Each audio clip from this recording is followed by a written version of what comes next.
And welcome back, Oklahoma City, Taft Stadium. Justin Evans along with Aaron Fetro. Game number 3 of the year. Heritage Hall comes in on the 2023 season. 2-0 on the year with big wins over the Millwood Falcons by the score of 48-24. And as we've alluded to last week, an absolute barn burner with the Clinton Red Tornadoes. And always a good game and a good matchup between Heritage Hall and Clinton. Clinton always brings some big beef and some guys that can really push the pile.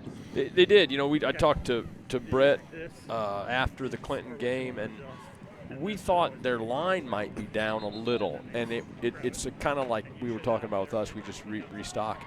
They restocked the line, and they said they surprised us with the power up front. Clinton did, and it's always a heck of a game. You know, we'd had them for 8-9 years in a row there, and they got us last year at home, so we were ready to go back and get one. There we go. Absolutely. We are set for kickoff here, Heritage Hall, to receive the ball.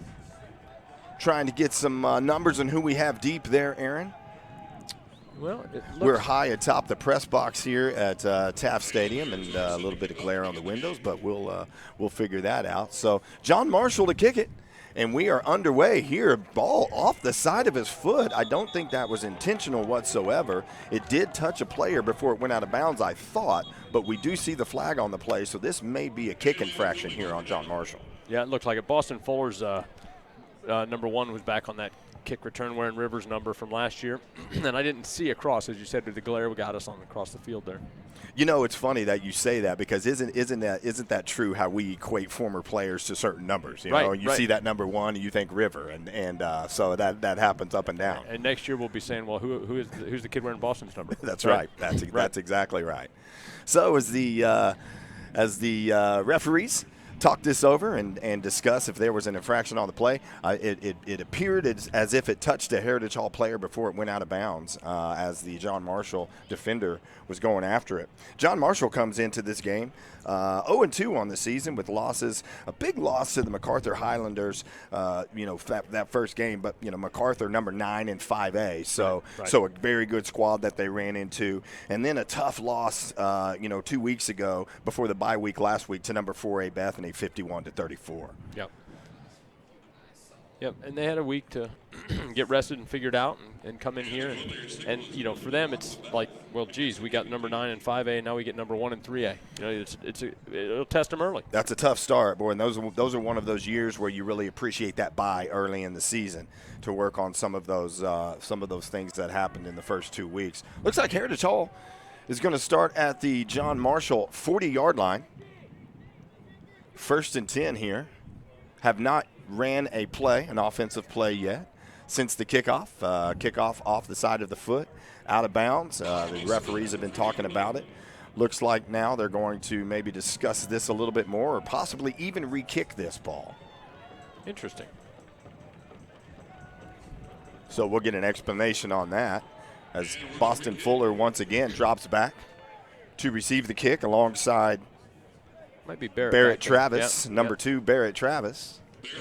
So it looks like we're going to do it all again, Aaron. It's an interesting call. I don't not sure how to explain that one. Well, we like the stats, so let's just go ahead and kick it and get a run back right here. That's right.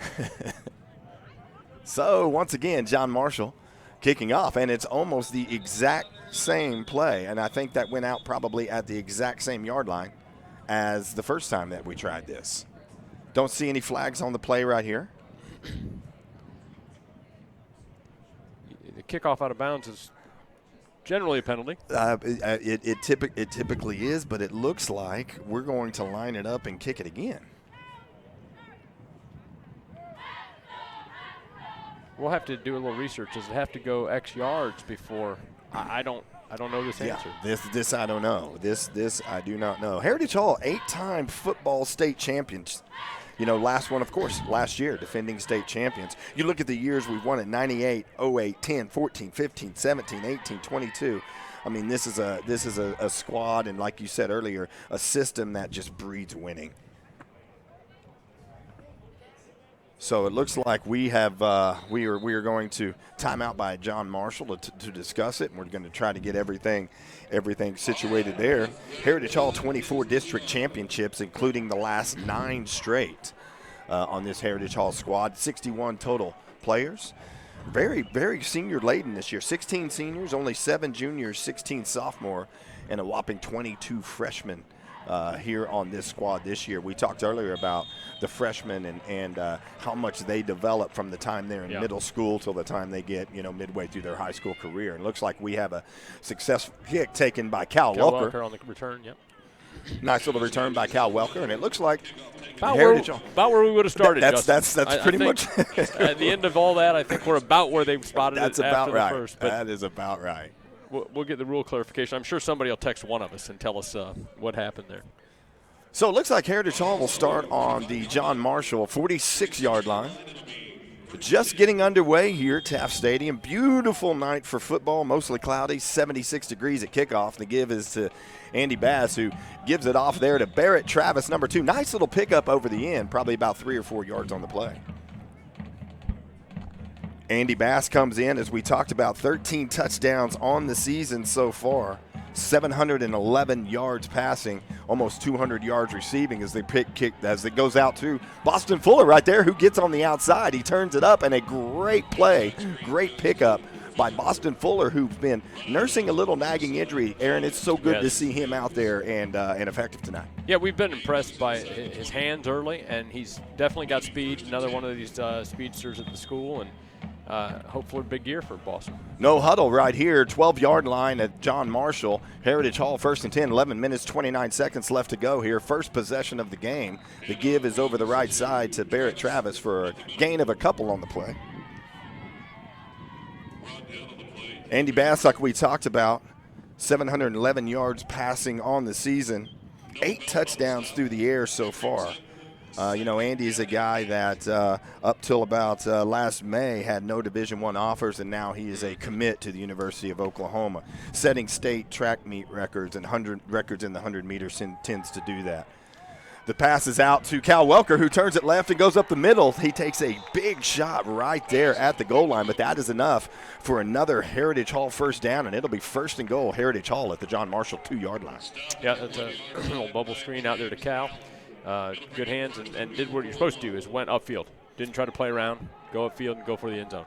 As traditionally, Heritage Hall and no huddle offense, moving the offense quickly, moving it effectively.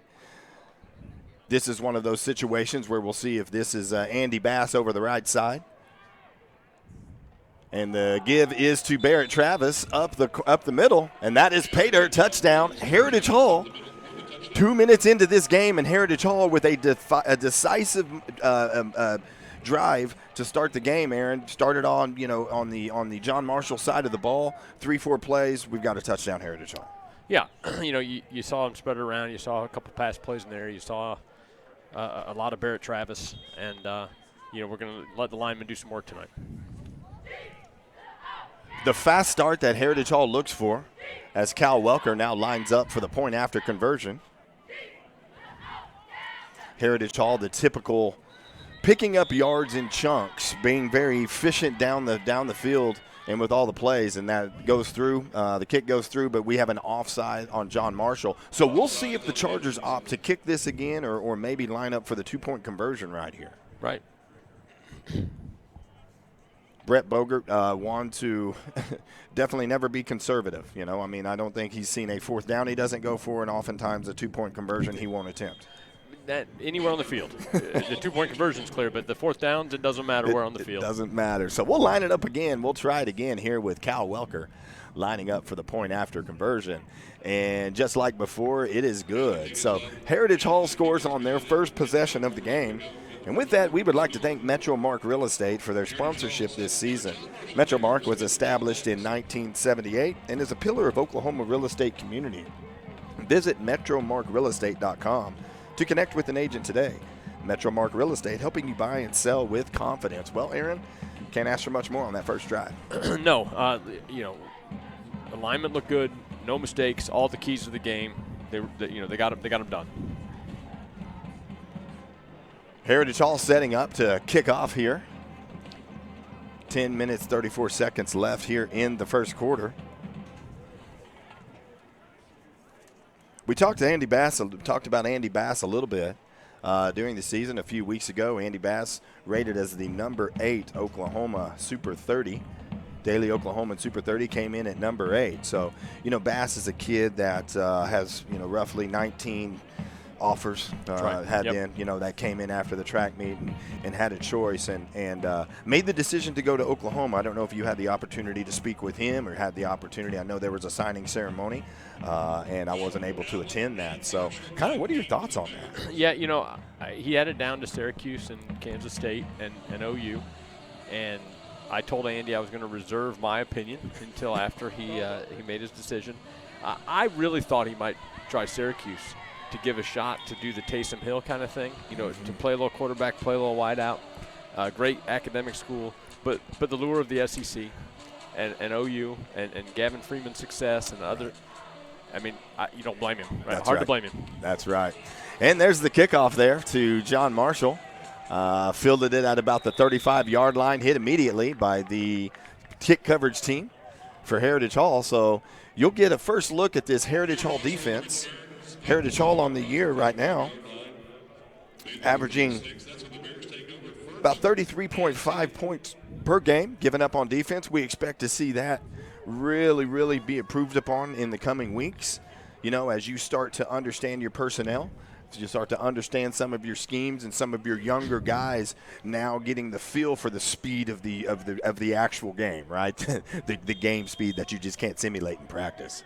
Yeah, and as we pointed out, you started with 2A number 2 and 4A number 8. That's right. Right, with a lot of offensive power. So John Marshall starts at their own 36-yard line. First down, 10 minutes here in the first quarter. John Marshall's first possession of the game, swings the ball out to the right side.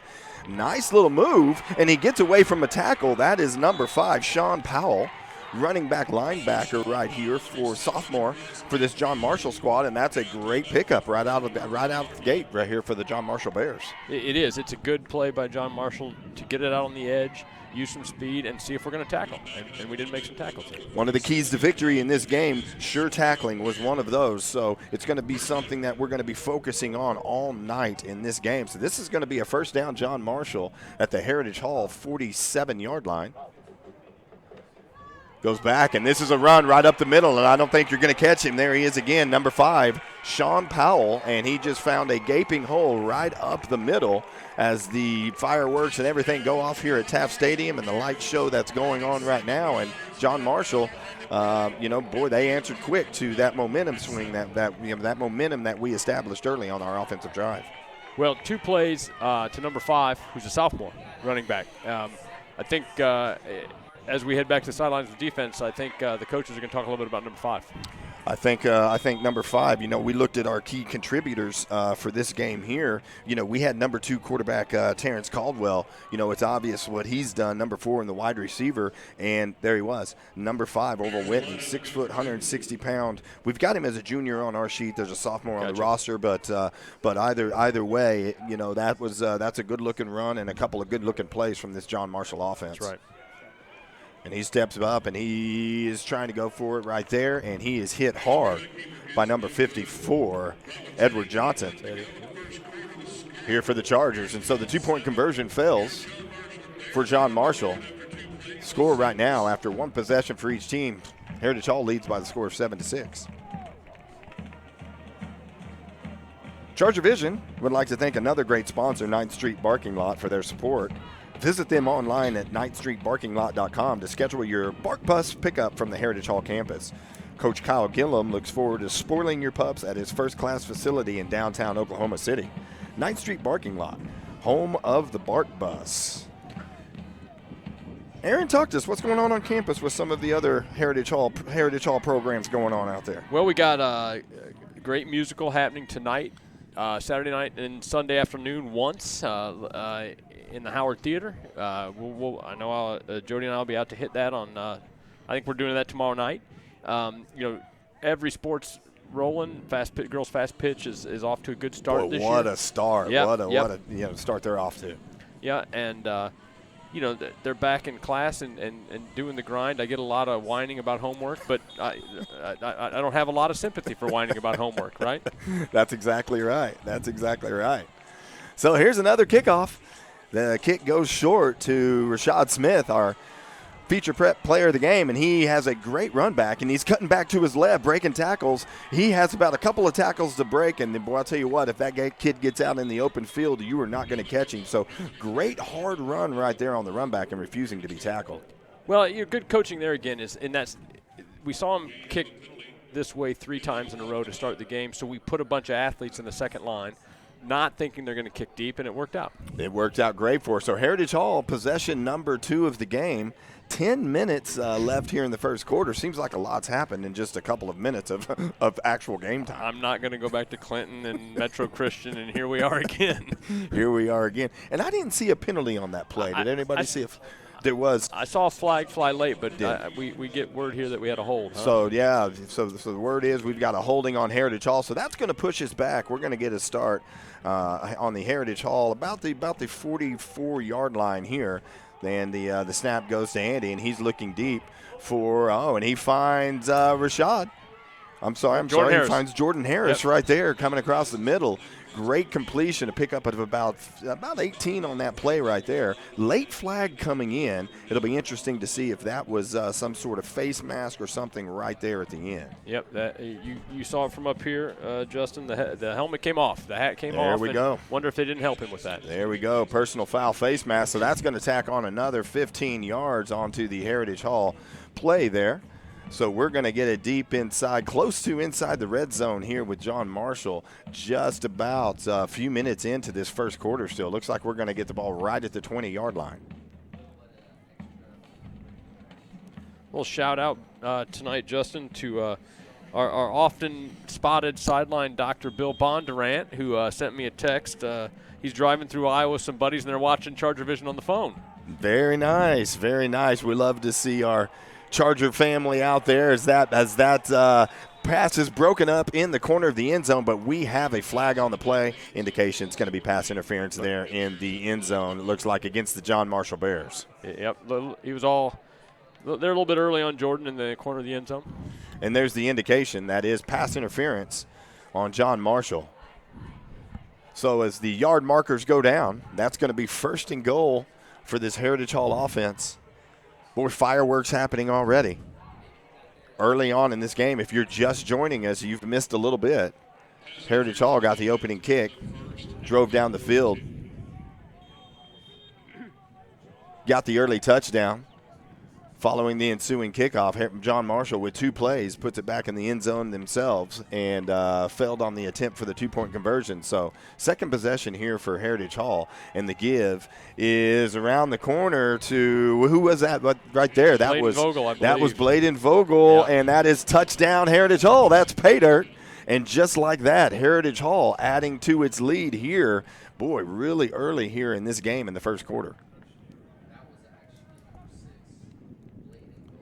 Bladen Vogel with a nice run around the end right there. Great piece of blocking out there on the edge for this Heritage Hall offense. And once again, it's methodical and it's efficient, and Heritage Hall takes a 13-6 lead with Cal Welker coming on for the point after conversion.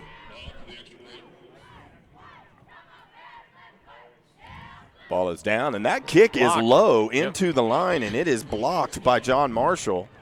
So the extra point attempt fell, so now both teams – with a failed extra point attempt, a 2-point conversion for John Marshall, a regular extra point attempt here for Heritage Hall. And, sometimes when you get in those games, Aaron, where you've got barn burners, those are the things that come back and can bite you pretty easily. Absolutely. This is execution, alignment, avoid mistakes, all the things we hit on early.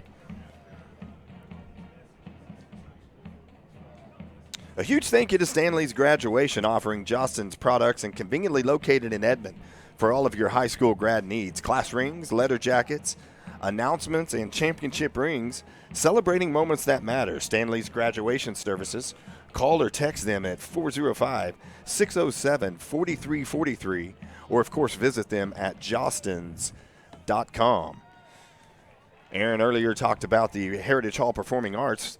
The Heritage Hall Performing Arts proudly presents Once, the story of an Irish musician and a Czech immigrant, drawn together for their shared love of music.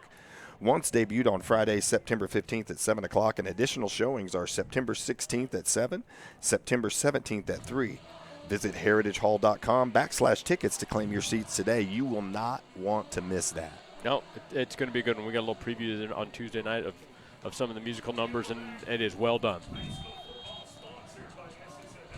We are back. 9 minutes, 36 seconds left here in the first quarter. Heritage Hall with its second kickoff of the game. It is fielded by John Marshall, coming back up the middle, trying to make a move to the outside. That was number 12, Cameron Marshall. So John Marshall on its second possession of the game will take over at their 27-yard line.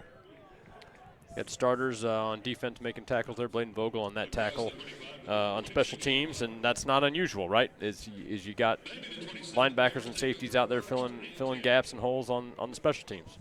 Beautiful thing about 3A and 4A football is you've got these guys that are playing both ways, and just a lot of pride on both sides of the ball. Yep. So here goes John Marshall. Number 2, Terrence Caldwell, quarterback. If you just missed this, number 5, Sean Powell. 2 big plays for John Marshall in that first possession in the first drive, and right there he is met by a gang of Heritage Hall Chargers led by number 52, Jack Harris, right there on that defensive line. That'll bring us to a 2nd and 10 for John Marshall. No gain on the play. Ball on the 27-yard line. Heritage Hall leading by the score of 13-6 early in the first quarter. We got a good look at Orville, we got a good look at either Orville Whitley or it was Sean Powell. We have 2 different rosters in front of us here for number 5. 2 names on number 5, and I see him on the sideline right now, Justin, with his helmet in his hand. I don't know if something happened on that last run. See that as well. Yeah, you're right. Helmet's back on the head now, so maybe this is just a personnel issue. So we'll try to get with the John Marshall folks to make sure we're giving the proper credit to the proper player. But whichever one of them it was number 5, and it looked good. It did. So 3rd and 8 here for John Marshall on the 29-yard line. Trailing by a touchdown early here in the first quarter. Oklahoma City Taft Stadium, great night for football. There's a hold there. Just drops back right there, Terrence Caldwell. And he is pursued hard by number 2, Barrett Travis, who hits him right as he's delivering the ball, and that ball falls incomplete. And that's going to bring up an early 4th down here for the John Marshall Bears with a late flag coming in right here, Aaron. And I don't know if this was talking about. And the indication, boy, we go back to those keys to victory once again. You know, we talk about those unforced mental errors, and that was a play right there that we had John Marshall bottled up into a 4th down situation, and an unsportsmanlike conduct there on the Charger defense will give John Marshall a 1st and 10 at the 39-yard line. There was certainly at the 44-yard line. Yeah, there was certainly a hold on Barrett on that play, but it was irrelevant, so we shouldn't have. We stopped talking at that point. If that's what happened, I didn't see the rest. If there was another unsportsmanlike we missed. So 1st and 10, John Marshall. All-time Heritage Hall 11-2 against John Marshall. Last 3 seasons, last year, Heritage Hall prevailed by the score of 43-0, and the year before 44-0. So recent success here against this John Marshall Bears team. And there's number 5 again, and we did not let him get outside that time. That is a great tackle by Graham Murphy, number 24, Graham Murphy, sniffing out that right there and forcing the tackle for loss. A loss of about 4 yards, 5 yards on the play there, Aaron. Well, I tell you what, Tuesday night at OCS, the JV had a game, and the weather wasn't good. It was pouring. And Graham Murphy, it was a steady dose of Graham Murphy in the backfield. So there he is suiting up on Tuesday night playing JV, and now he's out here making tackles on Friday night. Unbelievable. And you know what? He was right where he needed to be, made a good sure tackle on that play. So this is a 2nd and 13 here for John Marshall. As Caldwell drops back, steps up in the pocket a little bit. Jack Harris, looks like Jack Harris, and calling the trainers in. Looks like we have an injured John Marshall Bear here on the field. Looks like the quarterback's down. I hope it's not a leg. Yeah, it looks like the helmet's off right there. I wasn't sure if the helmet came off or was taken off by the quarterback. We sure don't want to see anything serious out there. So we hope everything's well with the John Marshall quarterback.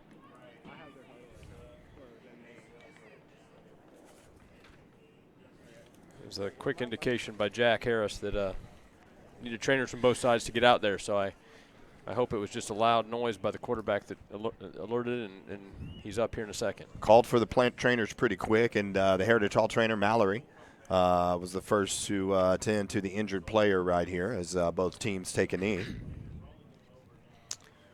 And while we figure out what's happening on the field there, let's talk a little bit about Charger volleyball. Charger volleyball has battled a tough schedule and team-wide illness that forced them to withdraw from the Lincoln Christian tournament recently. However, the girls are healthy again, and they've been back in action this week with a 3-1 loss at Cassidy and a 3-1 loss at 6A number 1 Mount St. Mary. Coach Schwab always seems to have them playing their best volleyball, however, late in the season.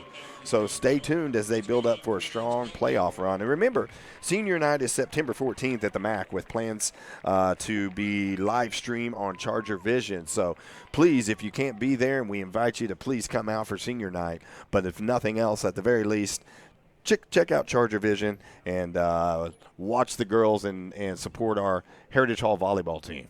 Absolutely. They're young, and they're going to come around. Cassidy's number 1 in 2A. And, so we've got – they played a couple of tough matches so far, so she will get them turned around. And good news here, we see number 2 walking. He's got some help, but he's walking off the field. So good to see. Gaining off under his own power. So it looks like we're going to get who's going to take over at quarterback, and I don't know if they're going to go to a Wildcat situation here. I see number 13 out there, Malcolm Ed, freshman wide receiver, listed as a wide receiver defensive back. Let's see if he's going to take over right here for Caldwell. So John Marshall, 3rd and 12 here on the 40-yard line. Man in motion there for the Bears. And the snap is low, and the ball is on the ground, and there is a battle for it. It looks like John Marshall, the running back, number 5, fell back on and was able to retain possession for John Marshall. So a tough series there for the Bears, and we just hope that the quarterback is in good shape. But that's going to bring a 4th and 12 now for the John Marshall Bears, and they will be kicking it away to Heritage Hall. Back deep for Heritage Hall, number 4, Jordan Harris.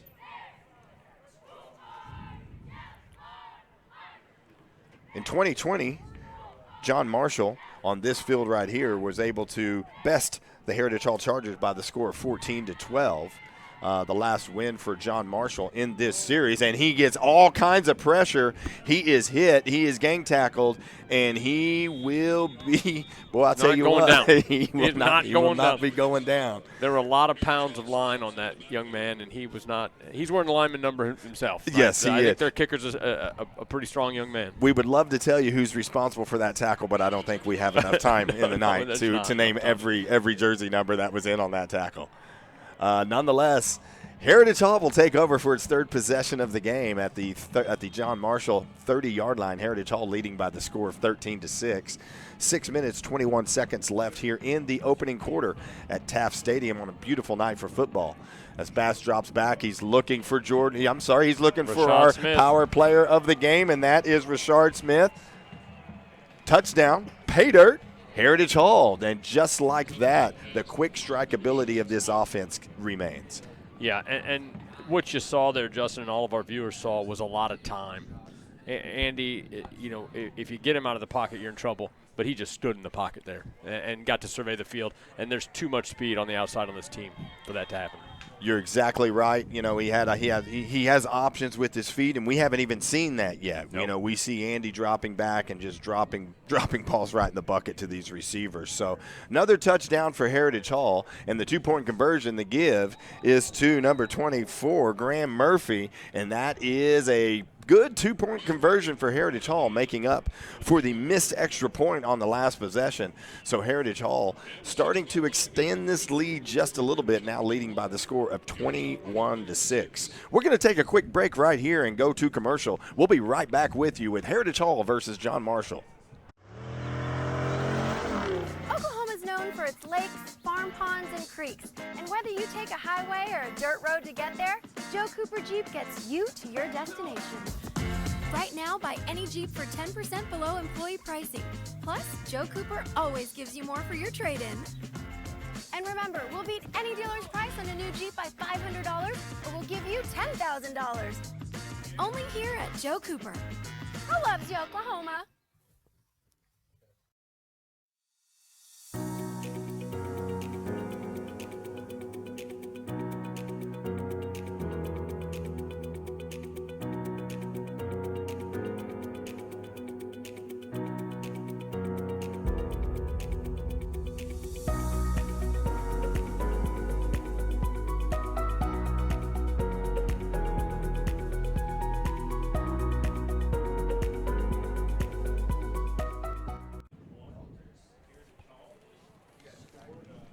And we're back.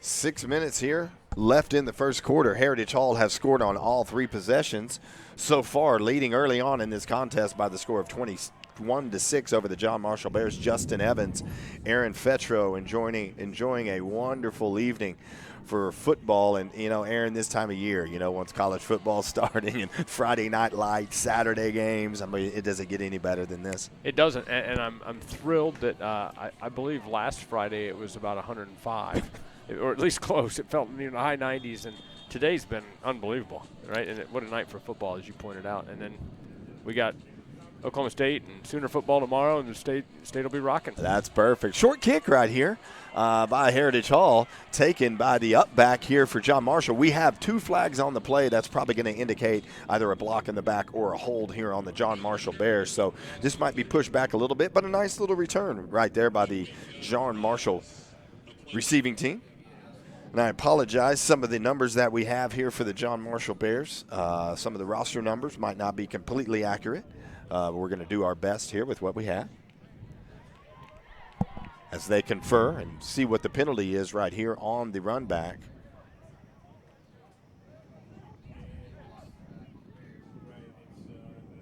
And just as we thought, that's going to looks like it's going to be a block in the back here on John Marshall. So that's going to put them back a little bit deeper into their side of the field for the start.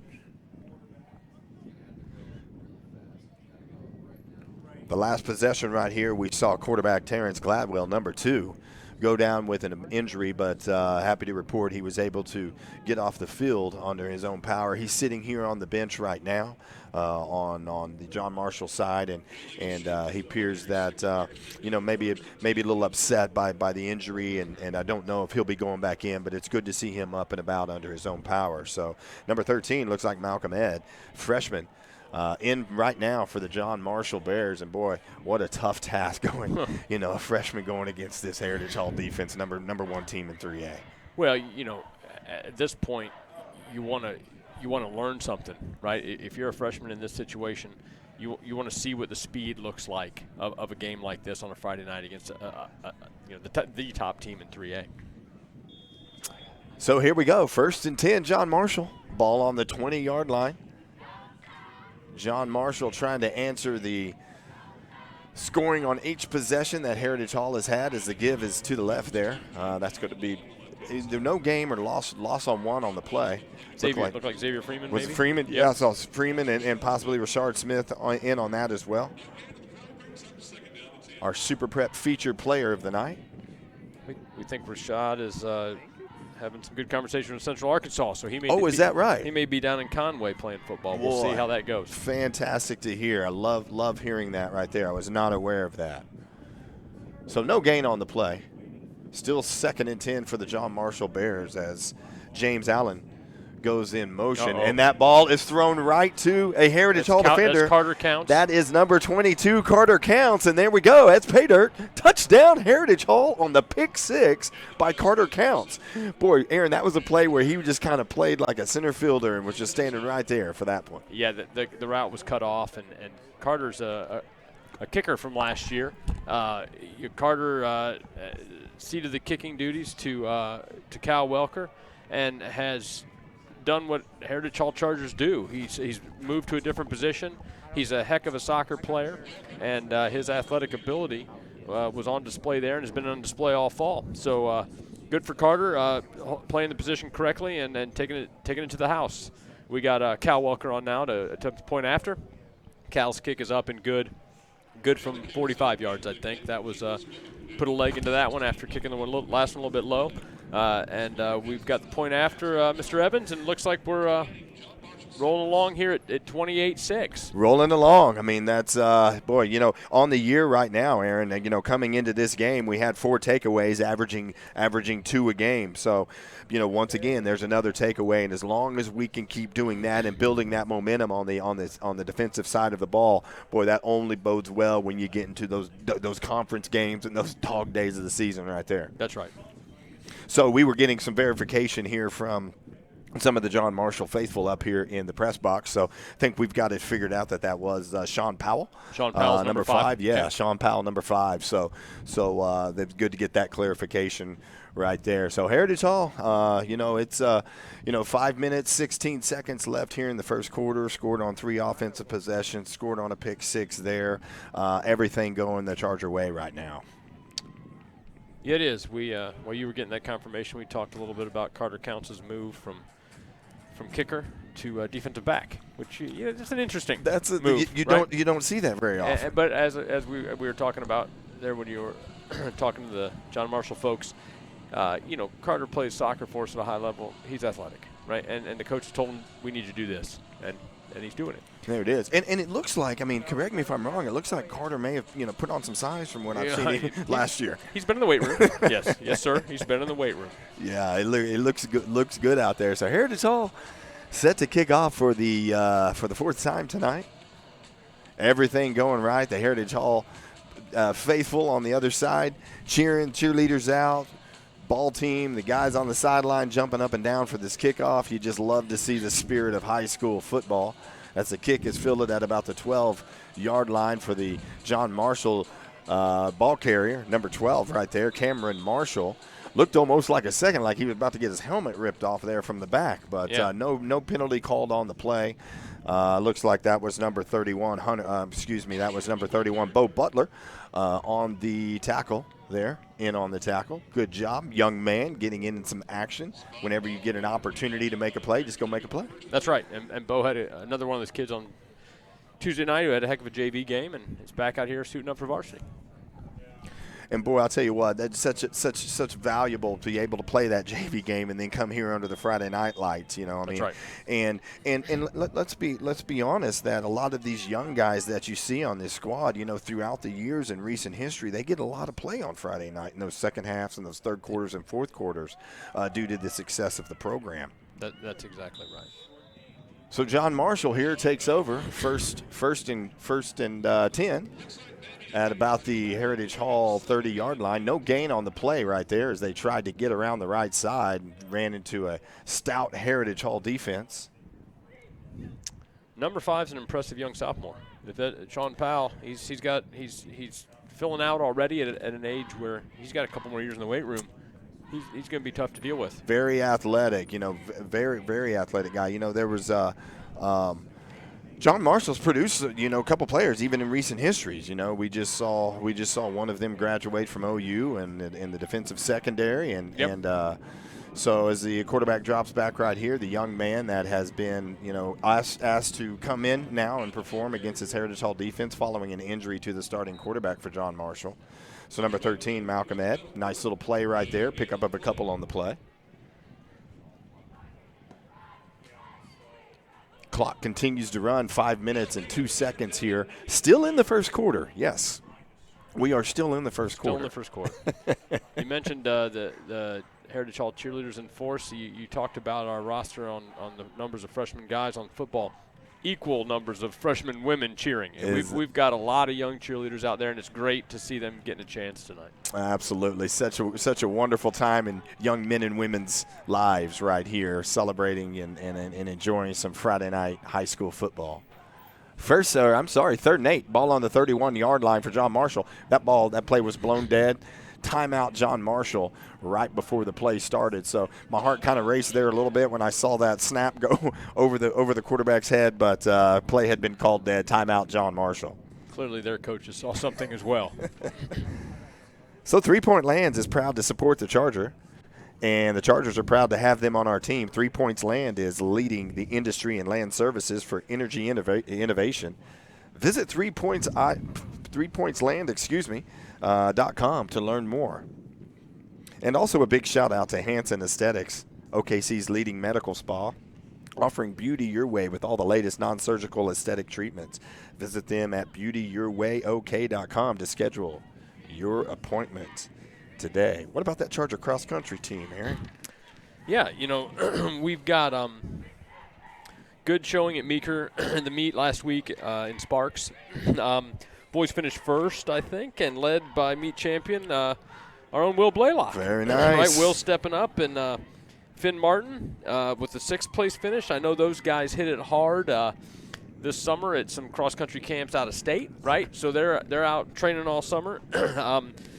Dylan Orcutt 7th and Marion Dean in 10th. The girls placed 5th as a team and were paced by Kaylee Norman 2nd and Zeffie Ellenberg 3rd.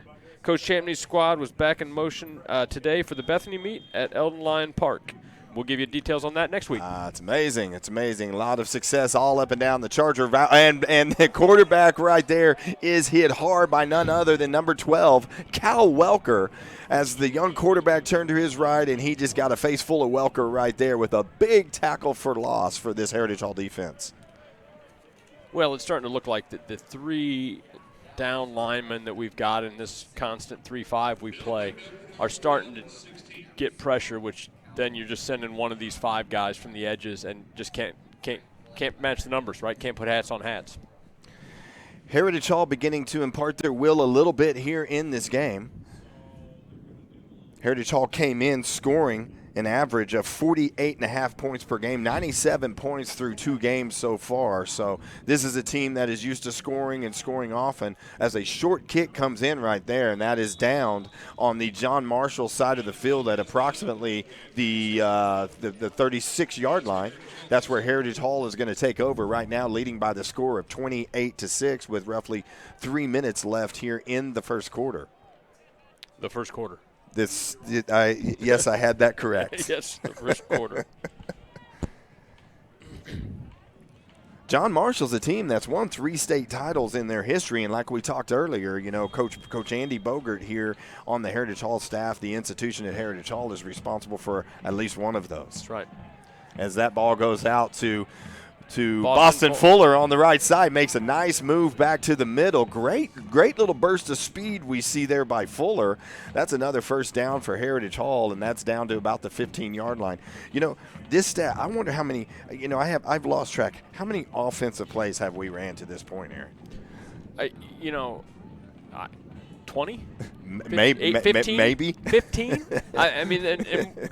I would say we're only 3 minutes left in the first quarter, but this has taken a long time. You'd think a lot more plays than that. That's exactly right. So as Bass drops back again, no pressure on him. He finds a receiver out there, and that's going to be a flag. That's probably going to indicate a defensive pass interference. I wondered there for a second if we pushed off to get that separation, but we're going to have to see what that flag is. Is that Boston Fuller again? It was Boston.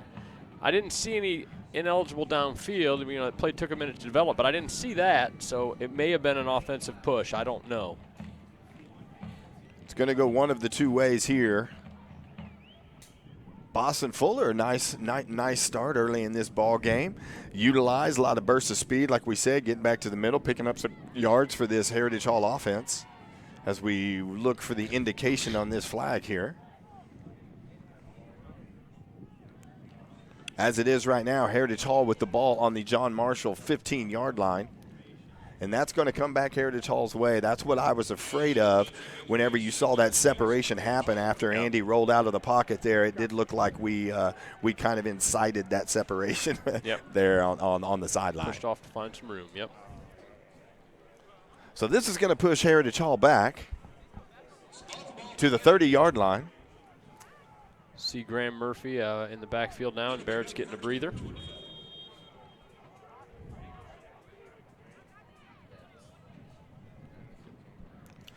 As Andy gets the offense set, and that is an end around to Jordan, who's looking for some space on the outside, looking to cut back up, and he does. May have stepped out of bounds right there, but a nice play, nice getting back almost all of those yards that we just lost on that penalty. Nice little pickup there by Jordan. Yeah, it looked a little slow developing, but Jordan was patient and found the edge.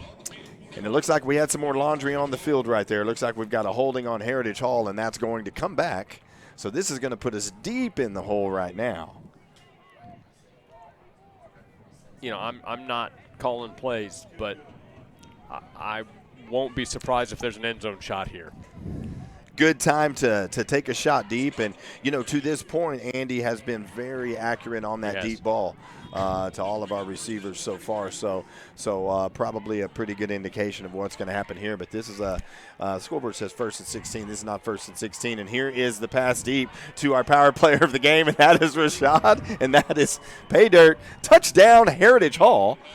Much more of what we've seen so far in this game, the touch pass, the deep ball touch that Andy Bass has, and he is finding his receivers, both Jordan Harris and Rashad Smith. Boy, they look like they are in sync and on the same page throughout tonight. Yeah, that was Rashad and Jordan, Andy, even last year, right? Those guys were juniors with Andy, and we saw a lot of chemistry develop last year, and we're seeing it tonight.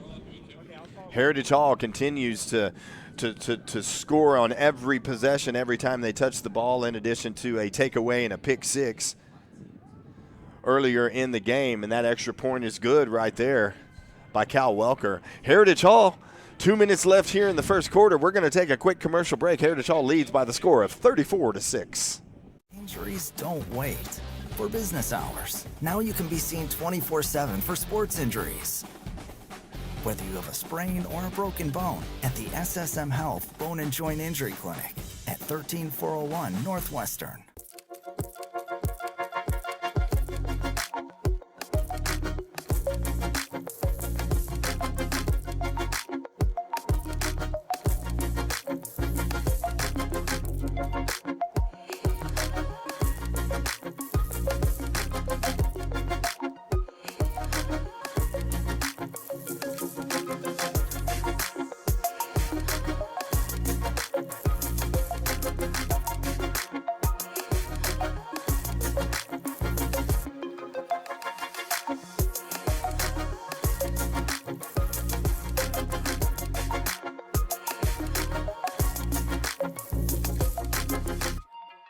And we're back right here, Taft Stadium, Heritage Hall.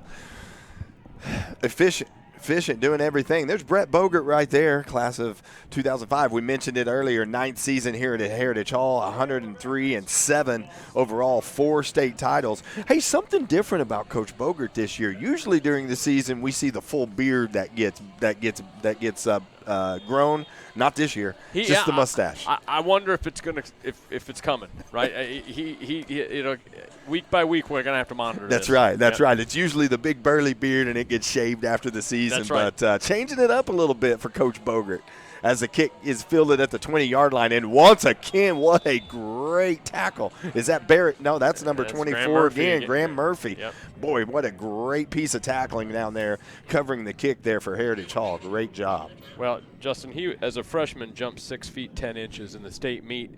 I told his mom I don't know that my son would be playing football if my kid jumped 6'10" as a freshman. They can't talk to him yet, but the D1's he's going to be Olympic quality high jumper. That's the kind of athlete though, and he's also not a small kid. So it'll be fun to watch him progress. We'll just see how long he keeps playing Charger football. That's the question. Graham Murphy, state high jump champion, like we said. Boy, showing his athleticism right there on that play. So we hope we can keep all of our athletes playing all the sports as long as we can. So. But, we understand. We understand as well. Protect the young man's legs. That's right. Yep. That's exactly right. So this is going to be a 1st and 10, ball on the 22-yard line. 35-6 right now. Heritage Hall leading the John Marshall Bears here in Game 3 of the season. Heritage Hall 2-0 at this point with wins over Millwood and Clinton over the last 2 weeks. Heritage Hall looking to add to that total today with 1:26 left here in the first quarter. And the end around to the John Marshall back, and he is hit rudely by looks like that's number 2, Barrett Travis. And that's going to be a big loss on the play of about 6 yards right there, as this Heritage defense, you see them starting to stiffen up right now. They might be saving themselves from the halftime speech that was coming after that first drive. We talked about Coach Adams. That's been here. That's an institution here a long time. At Heritage Hall, and the defensive coordinator here at Heritage. And Mark has been responsible for some of the the best defensive teams that we've seen come through this school for a number of years now.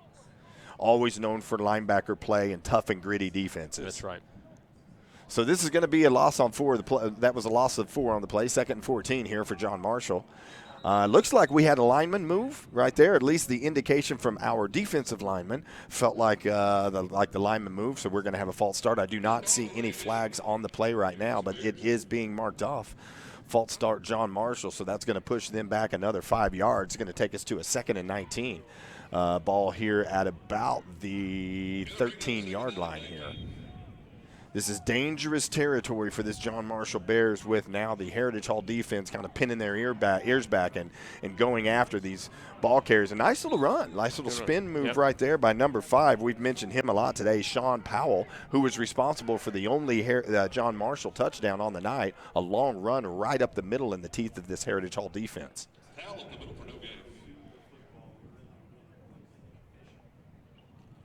3rd and 19, ball on the 14-yard line. Pickup of about 1 on the play there for the young sophomore Sean Powell.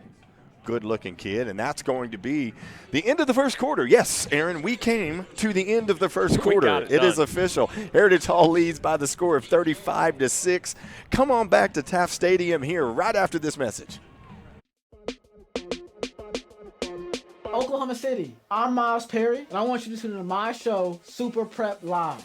Super Prep Live takes an in-depth look at the Oklahoma high school student-athlete and what makes he or she become great at what they do. Super Prep Live can be heard on OKC's CBS Sports Radio 105.3 and Instagram Live. Make sure you tune in and learn about the next great student-athlete on Super Prep Live with me, Miles Perry.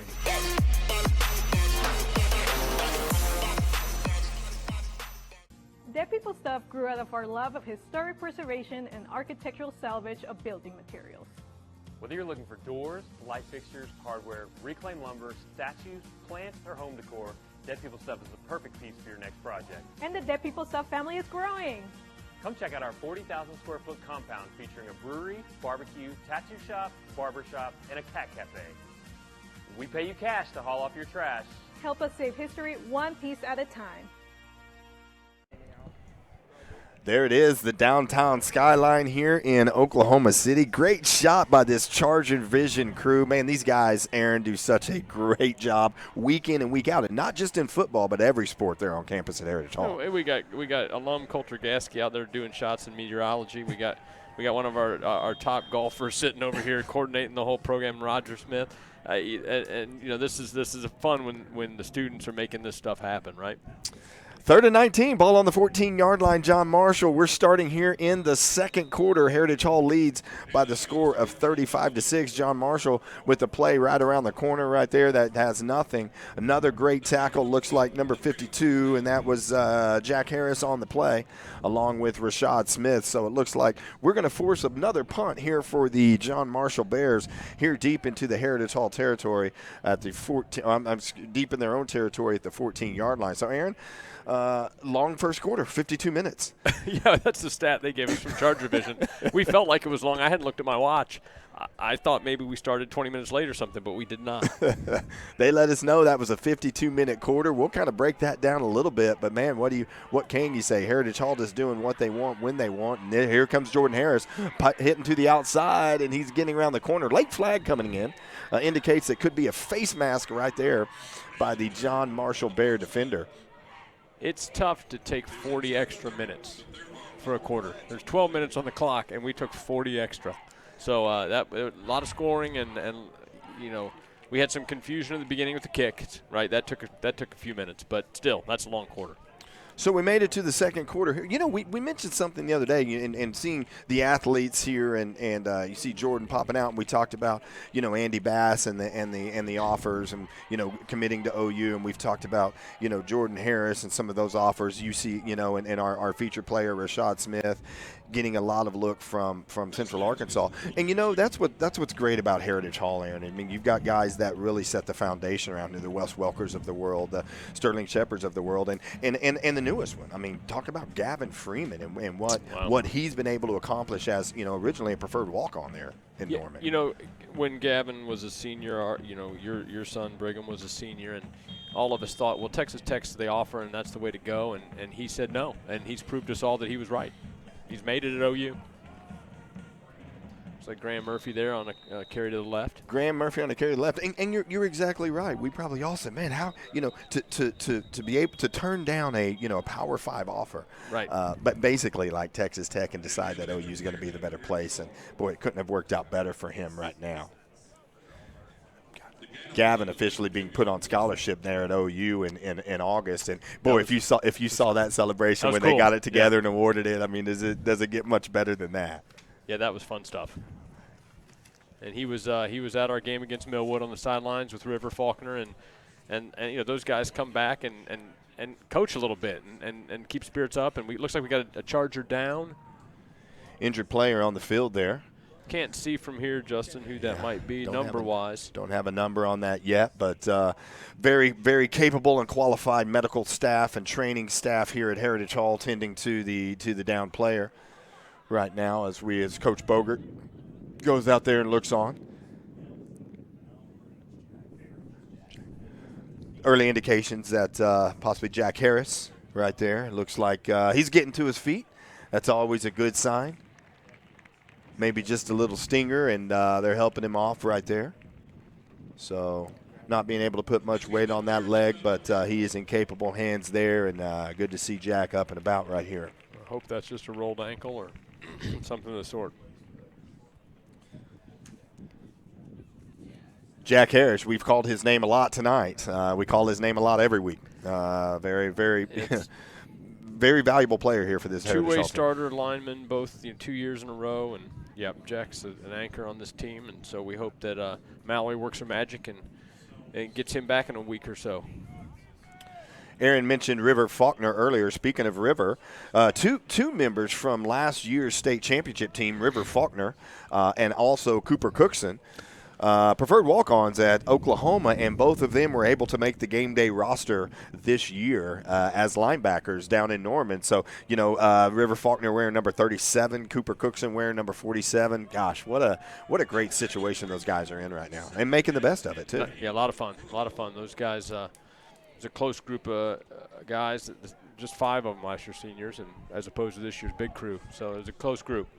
So Heritage Hall second and 10 as they tended to Jack Harris, and the play goes back, and there's Boston Fuller again. That is Andy Bass to Boston Fuller. There is a late flag here on the play. Looks like we're coming back. Heritage Hall has scored on the play, but that is coming back. But a nice play. It looks like Andy and Boston are really on the same page tonight, Aaron, with kind of what's going on. Is I didn't expect to see this. No. There we go. And not that I didn't expect to see it for any reason. It's just, it just shows there are so many weapons on this Heritage Hall team. And we haven't even seen Andy Bass running yet. We haven't even seen him use his legs at all right now. It's all pretty much been through the air for him. So that one's going to come back. Got a holding on the play. So this is going to be 2nd and 14 now for Heritage at the 13. And that ball is thrown right to Grayson. I'm sorry, Carter Counts. Carter Counts is out there. Carter Counts. Yeah, usually the defensive backs don't catch the picks, and the receivers catch it. But he caught the pick and missed the screen pass there. That's right. I'm sure he'll get another shot at it. He will get another shot at it. So we've got 3rd and 14, 9 minutes, 32 seconds left here in the second quarter. Heritage Hall leading by the score of 35-6 as Bass drops back, finding a receiver over the middle, and that is Jordan Harris, and that is pay dirt touchdown Heritage Hall once again. And it's just, you give Andy Bass that much time, and there's really no defender in the state that can keep him from carving you up. No, not when you got a sub 1100 guy in Jordan Harris that you're throwing it to, right? He's going to get open if you give him that much time. Charger offensive line doing a great job tonight, keeping Andy. I don't know if Andy's even been touched right now. He definitely has not been knocked down or hardly pressured whatsoever. So really give it up to that Charger offensive line who in fact is missing our starting center tonight in Grayson Hume. And now a starting tackle. with Jack. And now our starting tackle down. So some of the young guys, David Griffin got to start, this young sophomore here at center tonight. So some of the young guys being asked to do some things that maybe they're not used to doing at this point, but showing up and doing a great job on that offensive line. Good work by Walker Nelson there, our holder. High snap, and he juggled that around, and he's a former quarterback, got it down. The extra point is good once again by Cal Welker. Heritage Hall extends the lead by the score of 41-6 here in the second quarter. 8 minutes, 25 seconds left remaining before the half. Sure, both teams kind of looking to get to the half, especially making some adjustments and doing some different things. In the meantime, ChargerVision would like to thank Hayes Legal Solutions for their support. HLS primarily handles high net worth divorces, real estate, renewable energy lease negotiations, and estate planning. Located conveniently in the Gaillardia Parkway.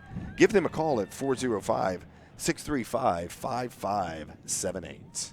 We talked a little bit earlier, Justin, about the cross-country crew, and didn't get to tell everybody that to watch the scores. Next Friday, Coach Champney's group will race at OSU's nationally renowned Griner family course in the OSU Cowboy Jamboree. So that's a big deal for them. They're going to see some real competition from 6A, 5A. Big schools will show up for that to race on that course. Excellent. Come out and support your Charger sports. So many good sports happening on week in, week out here with the Heritage Hall Chargers. So thank you for your support of Heritage Hall Charger athletics. So Heritage Hall kicking off again. Score 42-6. 8 minutes here left in the second quarter. 8 minutes before the half. Heritage Hall versus John Marshall, Oklahoma City, Taft Stadium.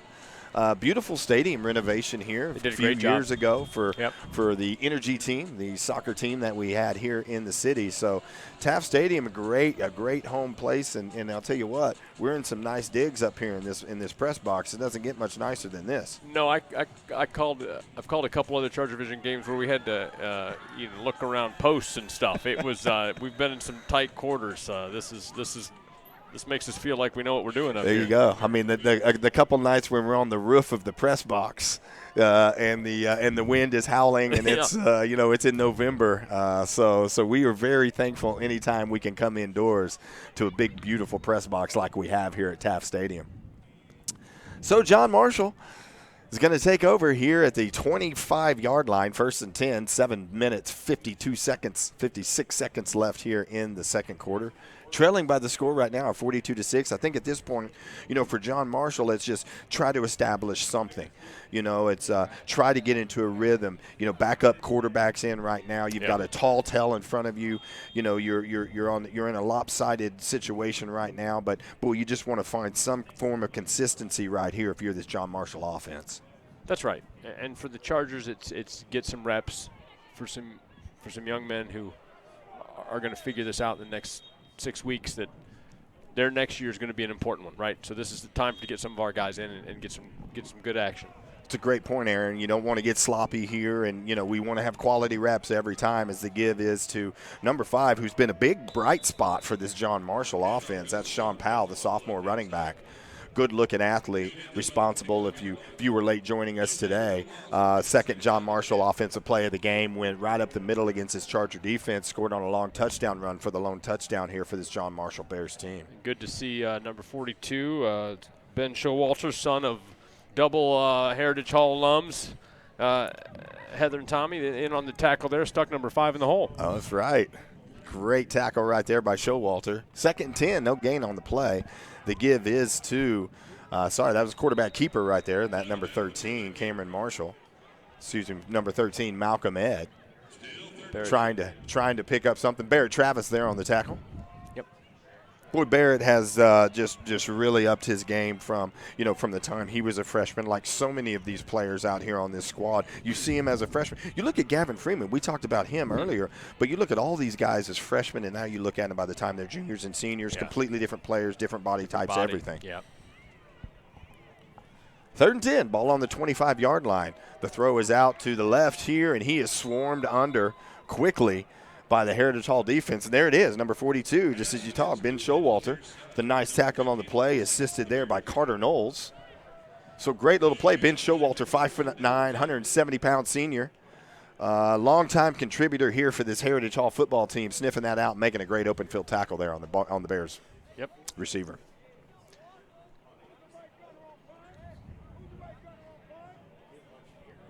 So we've got a 4th and 10.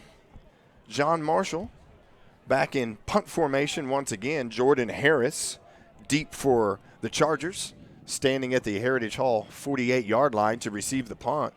And the kick is a low kick right to Jordan, who's going to field it on the bounce. And he's having a tough time picking it up, but he was able to fall on it and retain possession for Heritage Hall. That was almost a big mistake there on the punt receiving team. The ball, as you saw, came in and bouncing around, and anytime you get a bouncing ball like that and you try to pick it up instead of fall on it, bad things can sometimes happen, and we averted one right there. Yep, that'll be a discussion in the film room on Monday about at 42-6 what Jordan there'll be some instruction from the coaches on what to do in that situation. There's never a bad time to learn, right? Or for coaching. There's never a bad coaching moment. Nope, that's right. 42-6 Heritage Hall. You see it right there. Ball on the 44-yard line. This is a 1st and 10 for the Charger offense. Andy Bass still in at quarterback. You've got Barrett Travis in the backfield, and the throw is out to Boston Fuller once again, and he gets to the outside. He's taken down hard by the John Marshall defender, number 9, James Allen. Nice tackle right there, but that's going to be almost enough for the Heritage Hall first down, a pickup of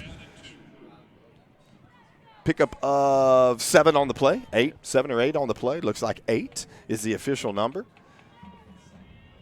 Snap is to Bass again, and a dangerous pass out there looking for Cal Welker on that play. The defender was locked up with Carter Knowles out there blocking for him, and that almost hit the defender right in the back, who got kind of in the lane of the passing lane right there. Yeah, Carter's one of our, I would say probably our best blocking receiver, and that's what he was doing out there, and almost blocked a guy right into an interception. So 3rd and 2 for Heritage Hall, and the give is to Barrett Travis right up in the middle, and that is going to be good enough for another Heritage Hall first down. A strong run by number 2 Barrett Travis. Well, I think what we're seeing, Justin, right now, we'll probably talk about this a little bit more after halftime, but Andy with the thumb that was banged up a little bit last week in Clinton, he's not going to tote the ball. We're not going to watch a lot of Andy running. We've seen a lot of his arm, and now we're seeing Barrett, another guy, Graham Murphy, running the ball. I think we got maybe Barrett there again. I can't see a number. Yeah, the give is to Barrett Travis. Short gain on the play. But that brings up a great point. Yeah, I mean, we had talked about, last week against Clinton and that second quarter, Andy suffered a little thumb injury. Yep. Is that correct? Yeah. I banged it on a helmet, actually, okay. Is what I've heard. I don't have confirmation on that. That's bad hearsay there. But, he came back out and toughed it out in the second half and had a brace on it. But, so I think we're going to see conservative on that. He's got a brace on it again. Graham Murphy on your carry there, and Bladen Vogel got a carry, it looked like, before that. So we're gonna distribute it to some running backs, it looks like now. Well, that's good. This is the time to get some guys some live action, and there's nothing like getting hit live. No.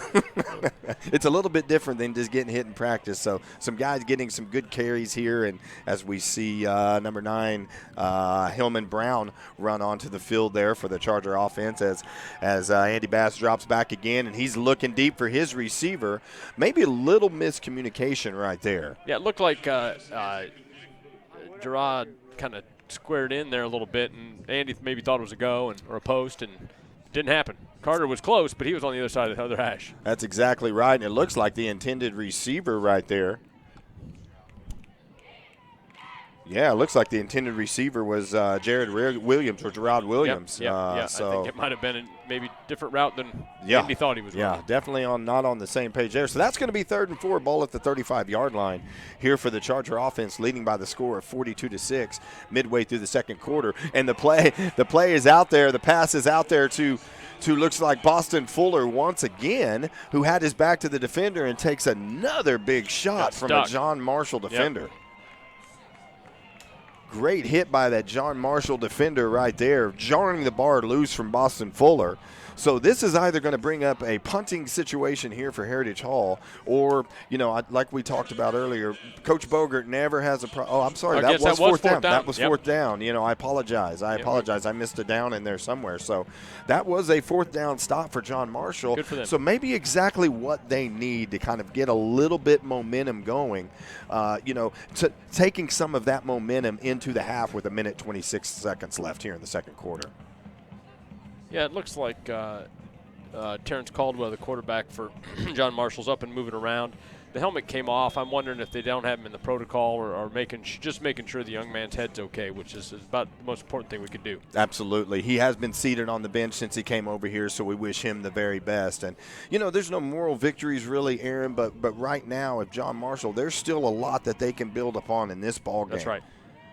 And the give right there is to, and that is a great tackle right there by 15. Callahan Lowry, we talked about him. His first game back. He's been out for quite a few games, or at least the first 2 games of the year with a nagging injury. He'll be mad at me for saying this, but he's been out for 2 years, right? I mean, Callahan's just been bit and unlucky. Shoulder. A little bit of a leg injury, and it's great to see Callahan get back in and make a big play in a game like this. Great tackle right there by Callahan Lowry. Good to see him contributing right there at that linebacker spot, playing that middle linebacker position for us right now in this game. This is the 2nd and 12 for John Marshall. The snap is bad, and that's going to be a big loss as the quarterback just has to go back and fall on it. And that is going to be a loss of about 15 to 16 yards on that play. So just there's an opportunity to where John Marshall can maybe get a little bit of momentum going, and a bad snap kind of negates that a little bit. Well, the freshman did the right thing there. Malcolm fell on it, right? Trying to scoop that up and do something with it could have been disastrous.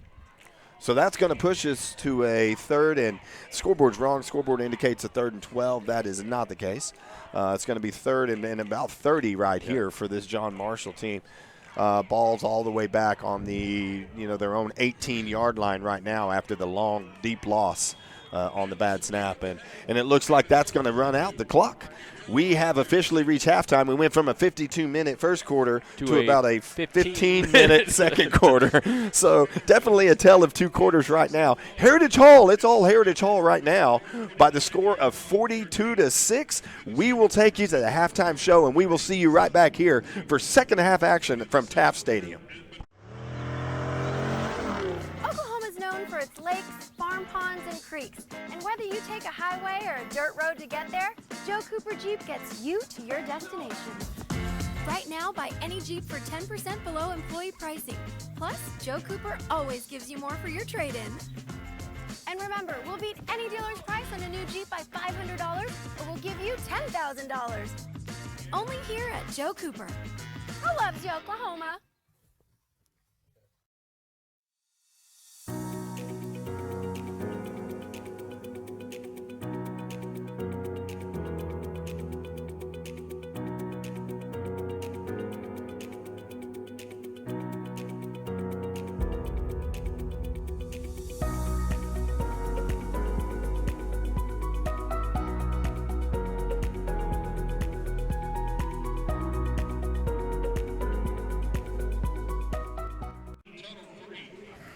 Welcome back, everybody, to the Student Halftime Show. Greg Ferguson here with Carson Beam. Carson, long first quarter, short second quarter. What do you think of the game so far? We've been taking care of business like we expected, but, inferior opponent, this is what we're expected to do. A lot of penalties, a lot of stuff to still clean up in the second half. Well, Varshy's probably not going back out, but it'll be a good chance to see what JV's got. And a lot still to improve for next week and later going throughout the season. Yeah, we go John Marshall this week, Lone Grove at home next week. That's going to be a tough game. Yeah, Lone Grove, much better opponent than we're going to see right here. If they still have their quarterback from last year, it's going to be pretty solid. Going to be more a passing team opposed to what we saw last week at Clinton. But that might be a better matchup for our defense. So it'd be good to see that. And it's going to be a good challenge to start off district play. Yeah. From the Charger offense, thought we looked pretty solid. Yeah. Got the job done. Defense looks pretty solid that first drive. No linebackers looked a little confused, but other than that, Chargers looked pretty solid. Yeah, it's our linebackers are still trying to figure it out. Lost all of our linebackers from last year and trying to replace that still. And we've been trying out a bunch of different combinations the past couple of weeks. What personnel is working for, what type of looks we're seeing, and just overall. And once we kind of find what that mesh and what's working, I think we're going to be okay. But we're still, with the training wheels on, trying to figure it out right now. Yeah. I mean, from the Charger offense, 42 points and a half. I think that was the goal. Yeah. I know they wanted to be up a decent amount, which is what they've done. John Marshall scored 6. A little confusion at the very beginning of the game. Yeah.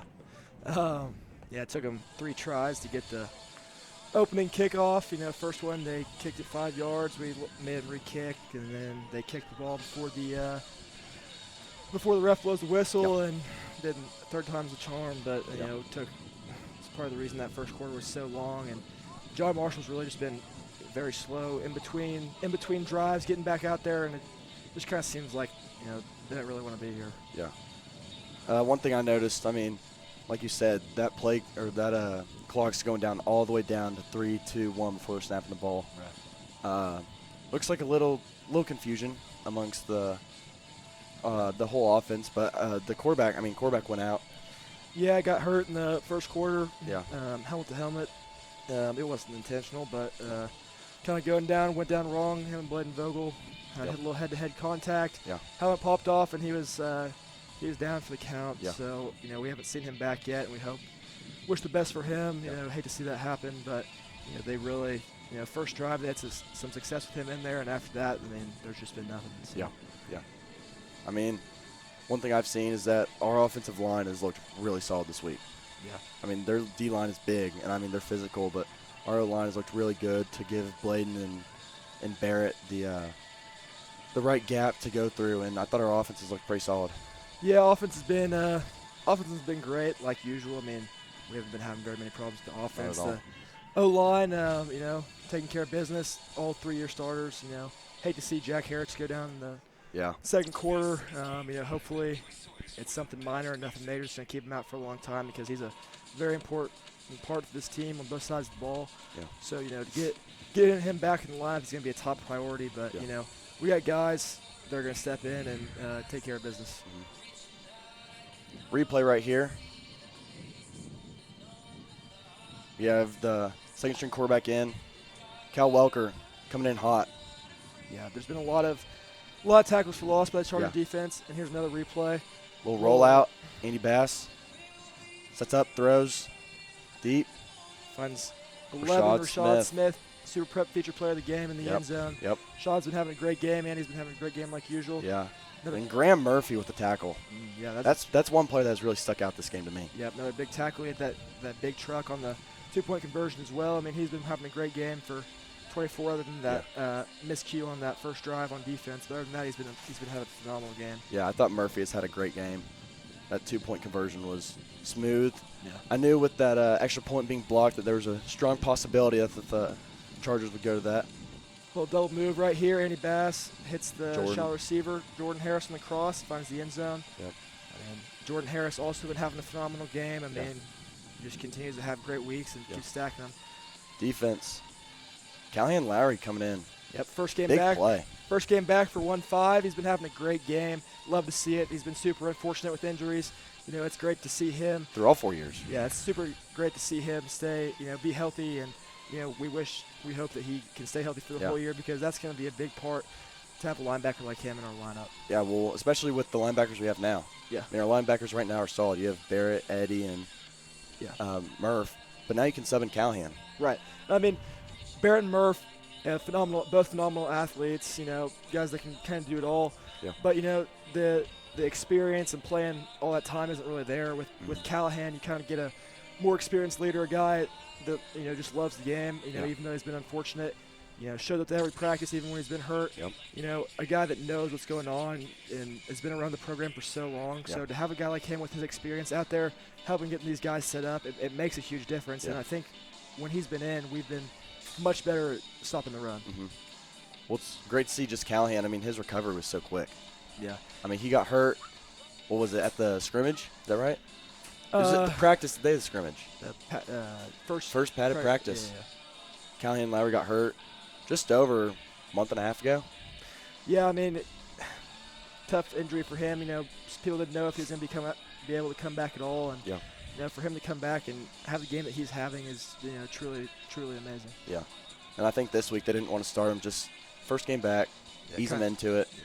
But I could see in the future him being one of the starting linebackers. Oh, for sure. I mean, they wanted to ease him in this week because, this game, we kind of knew what the result was going to be. But, we eased him into it. He's been having a great game. He probably isn't going to be coming out for the second half, if I had to guess. Yeah. And, Maybe first drive. Maybe a little bit. Maybe first drive defense. Yeah. But another factor, Jack Harris. Yeah, it's unfortunate. Tough to see him go down. He's still down there on the sideline right now. But looks like he's still getting treated by Maury and the other training staff who do a phenomenal job. Yeah, I mean, if anybody's going to get him back into shape, it's our trainers and our team doctors that we have. For sure. So, I mean, that's something positive, to look forward to. Yeah. I think hopefully it's something that's not going to keep him out for too long. We can get him back into our lineup because, like I said, he's a big, big part of our offense and defense and special teams as well. Yeah. Well, next week, Lone Grove at home. Yeah. It'll be a tough game. Yeah. It's going to be a tough district game. Much more tough than this week. Yeah. They pass a lot, so if he's in the lineup, going to have a lot more pressures off the edge opposed to what we got next. It's not knocking anybody else, but, 3-year starter at that position. Yeah. It's going to have a little bit more success than the next guy. And, I mean, we have always done a great job next man up and filling in spots, but, we obviously it's gonna be a loss that's going to hurt us a little bit. Yeah, it looks like right now on the offensive side, Greg Keller stepped in. Yeah. Stepped in for Jack. Just love to see. Yeah. Happy birthday to Greg Keller, too. Oh, yes. Happy birthday, big 5'8". Well, 18 birthday today. Yeah. Had a little penalty downfield first play in the game, but after that, cleaned it up a little bit and been looking better. He hasn't been really getting a lot of practice. He's been more at offensive line. He's been more D-line, and he's been going in for that much more. Yes. So getting back into the offensive line, but he hasn't been playing all that much. He didn't start playing offensive line either until sophomore year. Mm-hmm. So, but it's good. It's great to see him doing great out there as well. Well, and one thing I think a lot of people take for granted is Jack Harris is one of the best long snappers in the state. Right. I mean, it makes a difference on all the extra points. We're going to get a few miscues here and there without him in there. Yeah. That first one, his guy, that should have been a penalty. You can't hit the long snapper on a extra point, and they did, and there was no flag. But grand scheme of things, doesn't really matter all that much. But it's little things like that people don't realize. That's going to be a point here and there that we may not get without him in the lineup. And at the trainer table, that was not Jack Harris. That was number 8, Carter Knowles. So that's interesting to see. Okay. Carter's just running back to the locker room right now. Hopefully he's all good. But one thing I saw from being in student section is Cooper LeClaire was getting ready, was working on the long snap. I know Griffin was doing it for Jack when he was injured, but I think they're going to try to get Big Coop some playing time now. Yeah, that'd be awesome to see. Freshman, has been having a lot of success, a lot of great things, great kid. Yeah. Have a freshman getting experience this early in his career is going to pay dividends down the line. Yeah. And it's great to see. I mean, super big kid. He's physicality is not going to be an issue if he has to go in. Not at all. Yeah. It'd be great to see that, especially in the second half. I think it's going to be a lot. Some people might be turning this game off because it's kind of a blowout, but it's going to be a great tell sign of the future of Heritage Hall football, and you're going to see a lot of guys that are going to be names you're going to know here in the next couple of years. So it's going to be important to stick around a little bit. I think both teams, they might bring out varsity first drive. Yeah. I think after that it's going to be, especially for the Chargers, it's going to be a big focus on getting the JV reps. Yeah, I mean, we might bring out varsity for a little bit, but I think the likelihood of all the guys coming out is a little less likely now that we've already had one go down. Yeah. I don't really think that if we take varsity out, it's going to cause a problem with winning this game. So I think the smart play would be, keep most of those guys safe for big district matchup next week, and take our win tonight and go home and celebrate. Yeah. I think a big thing is, I mean, when these games aren't the closest, it's just giving the JV reps. I mean, when they get those reps, because, I mean, you never know when Jack Harris is going to go down. I mean, you can never really account for those things. So when they can get those JV guys that hold second half just reps, I mean, it makes them a lot more confident knowing that, okay, we've played a half of football. Like, I'll be good to go if someone gets injured. Yeah, it's important for these guys to get some reps in games like this because, you know, down the line, the longer the season goes on, the less chances they're going to get because competition's going to get a little tougher. Yeah.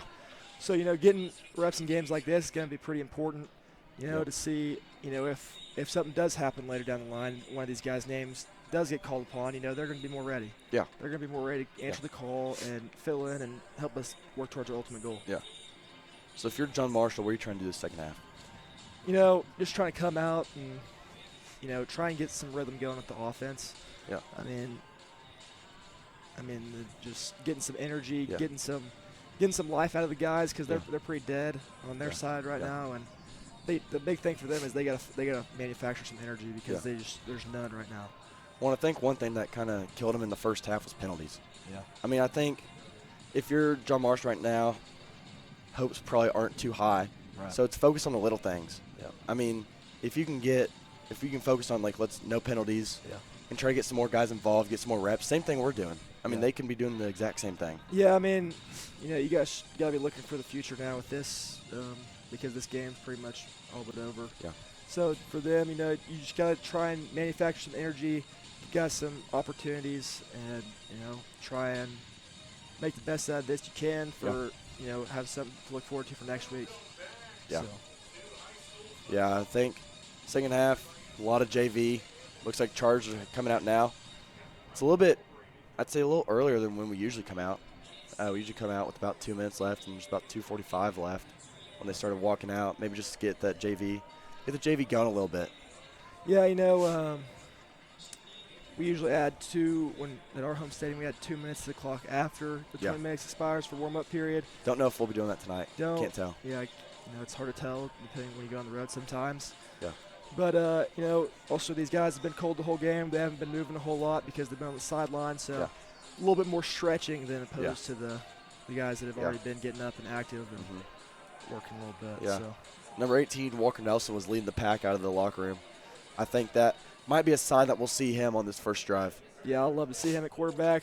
Got some work last week. It was, you know, a little rough with some of the, you know, scenarios he was put into. But, you know, I'd love to see him lead a drive or two down the field and get us some points. You know, it'd be great for him, you know, because we already saw Andy go down last week. God forbid it happen again. But if it does, you know, just like any other position, like we were saying with Jack, we got to have someone, you know, plans in to answer the call. And, you know, our staff does a great job of that. So, you know, it's great to see him out there. You know, he's been backup quarterback for several years. And it's going to be awesome for him to finally get a chance to show what he can do. Yeah, I've not seen Jack Harris come out of the locker room.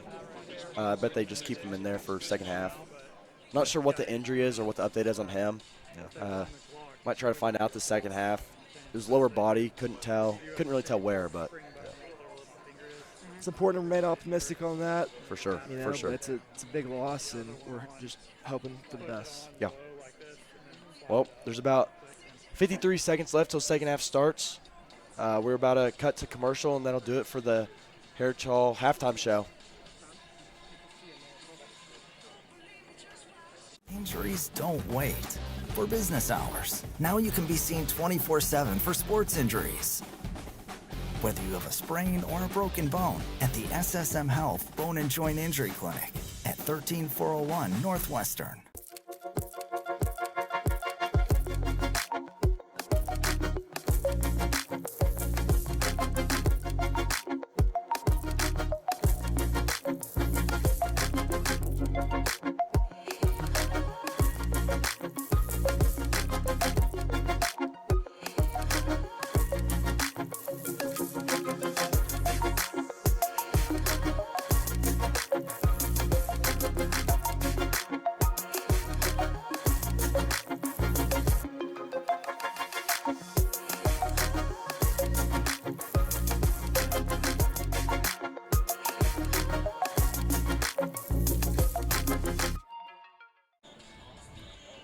Welcome back to Oklahoma City Taft Stadium. Heritage Hall taking on the John Marshall Bears, leading by the score of 42-6 here, just coming out of the halftime. Aaron, what an impressive performance on both sides of the football for Heritage Hall in this first half. Yeah, you know, we saw outside of that first defensive, series, we saw pretty much the keys that we outlined at the beginning take place. We had a couple dumb penalties that'll get mentioned in film study, but as far as X's and O's, we executed. Andy was really solid throwing the ball, and the speed on the outside showed for us. And Aaron, Heritage Hall is used to being in games like this, but if you're Coach Bogert, what do you tell your team right now? I mean, leading 42-6 and really haven't been stopped in any facet of your game so far. Well, I think a couple things, right? You gotta. These are times when it's easy to get complacent, right, and kind of ignore doing things right and go through the motions. So whoever's in this game in the second half, it'll be preached to do it like we practice it and execute and align correctly, and all the keys to victory will apply to second-string kids if they're in. And if you get complacent, we saw what happened on one play with John Marshall, and I'm sure he keyed on that. So I think that's some of what we heard at halftime if we snuck into the locker room. The always room for improvement, right, mindset, the always room for improvement. So in your opinion, is this a game where we still see Andy Bass in here coming out of the half and, to continue to get him some reps and some numbers, or is this kind of when we pull the plug and say, hey, let's put some of the guys in? Well, I have a job at Heritage Hall that is not coaching for a reason, and I as soon as I say no way I'd play Andy Bass, they'll put Andy Bass. I tried to bait you into that, but you didn't take the bait. I'm a little nervous to say something like that because everybody on campus, including Brett Bogert, will be in my ear if I say something like that. But no, if you're asking me, no, I don't.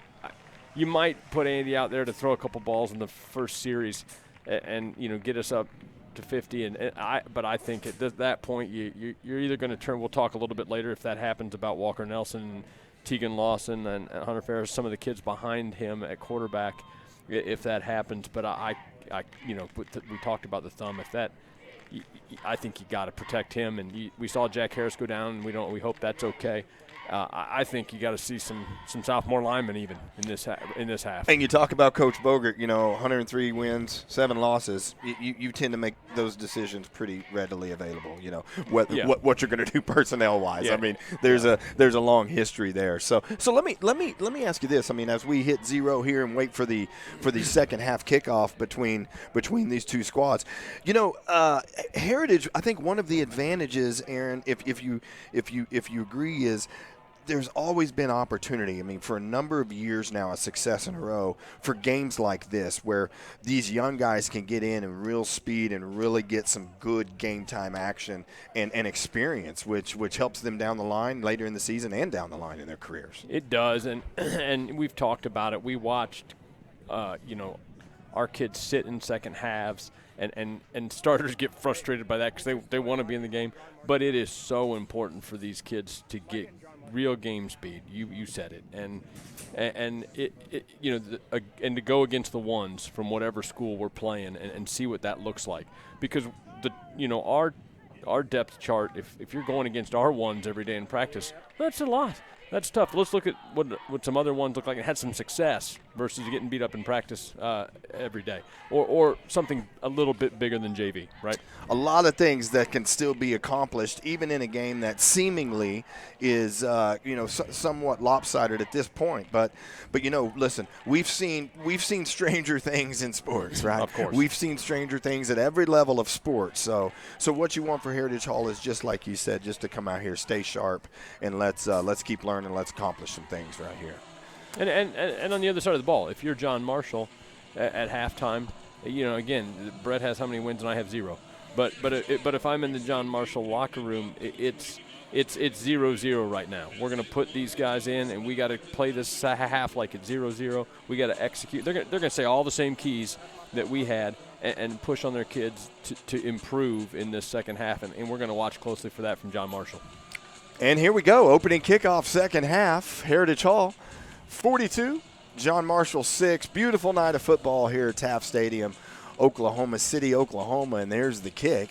And it is taken by the up man at about the 15-yard line for John Marshall, trying to find some room, trying to find an opening, and the ball is on the ground. And right out of the halftime, Heritage Hall forces a turnover right here with a nice recovery by number 31, Bo Butler, young man like we talked about, getting in on the action right out of the gate here in the second half. And Bo, I didn't even know he was a kicker, and Bo kicked off for us there and recovered that ball. So what do I know? Bo is doing in some kicking duties for us. We'll have to check the soccer roster and see if Bo's on there.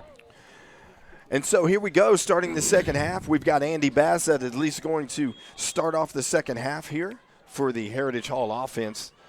11 minutes, first possession of the second half, and the give is right there to was that Barry Travis? That was Barry. Yeah, number 2, Barry Travis. Short gain on the play, if any at all. Give over the left side right there. We talk about Barrett Travis, a guy that junior running back linebacker really had a dedication to the weight room like many of these kids here on this Heritage Hall team. The give once again to Travis. Actually, that is kept by Andy Bass trying to get around the outside. If he gets into the open field whatsoever, you're not going to catch him as he cuts back to the middle. Big, hard run by a strong kid. That is pay dirt. Touchdown Heritage Hall, second play of the game coming out of the halftime. And the Heritage Hall just continues to extend the lead here against this John Marshall Bears team. And as I said, I'm not a coach.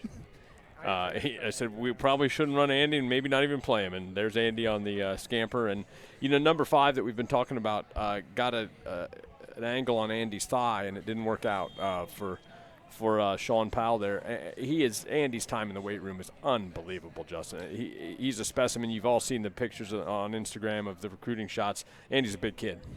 And you saw right there as the extra point is good by Cal Welker. What you saw there was not only the elusiveness of getting outside, but then also the power to break those tackles as he was going back in. So you've got that best of both worlds, with his legs. That boy, it is just almost virtually impossible to defend at the high school level. It is. So Heritage Hall extends the lead by the score of 49-6. Here early. First possession of the second half. That gives us a chance to thank another sponsor, Farmers Insurance Agent. It's never acceptable to send text messages when operating a motor vehicle, Charger fans, so stay focused at all times. The message can wait. Don't text and drive. Thanks to our sponsor and Farmers Insurance Agent, Brandon Payne, for bringing these important safety messages to our school. Please make safe decisions in all that you do, Charger Nation. And there we go. We get a good look there. New kicker kicking off, Bo Butler. Freshman. Just had the kickoff, the fumble recovery, which led to a 2-play drive. Another touchdown out of the locker room for Heritage Hall, now leading by the score 49-6. Just in case you're wondering, we do have a running clock going here in the third quarter, and we will see it throughout the third and the fourth quarter as the clock continues to run right here. And as the ball is received there on the 5-yard line and trying to get to the outside, nice little run by the John Marshall ball carrier. That was number 9, James Allen. We've called his name on a few occasions tonight. Good-looking run right there. Gets John Marshall out close to that 40-yard line here for their second possession, or their first possession here in the second half. So, Aaron, explain the running clock to those that kind of don't understand what that means. Yeah, second half, a lot of times in a game like this, generally my understanding is coaching staffs will have to agree to allow the clock to run, to not prolong the contest. With stoppages of plays on incomplete passes, balls out of bounds. It looked like we were stopped for that kickoff. We're running now, though, and we'll have to watch, Justin, to see if it looks like we're running it at times when we have an incomplete pass or a young man out of bounds. But it moves along a game like this that's out of hand, so it doesn't take too long. First and 10, John Marshall, ball on the 38-yard line, trying to get establish some sort of rhythm. And the give is to number 5 once again, the running back Powell, who has no gain on the play or maybe a half a yard on that play right there.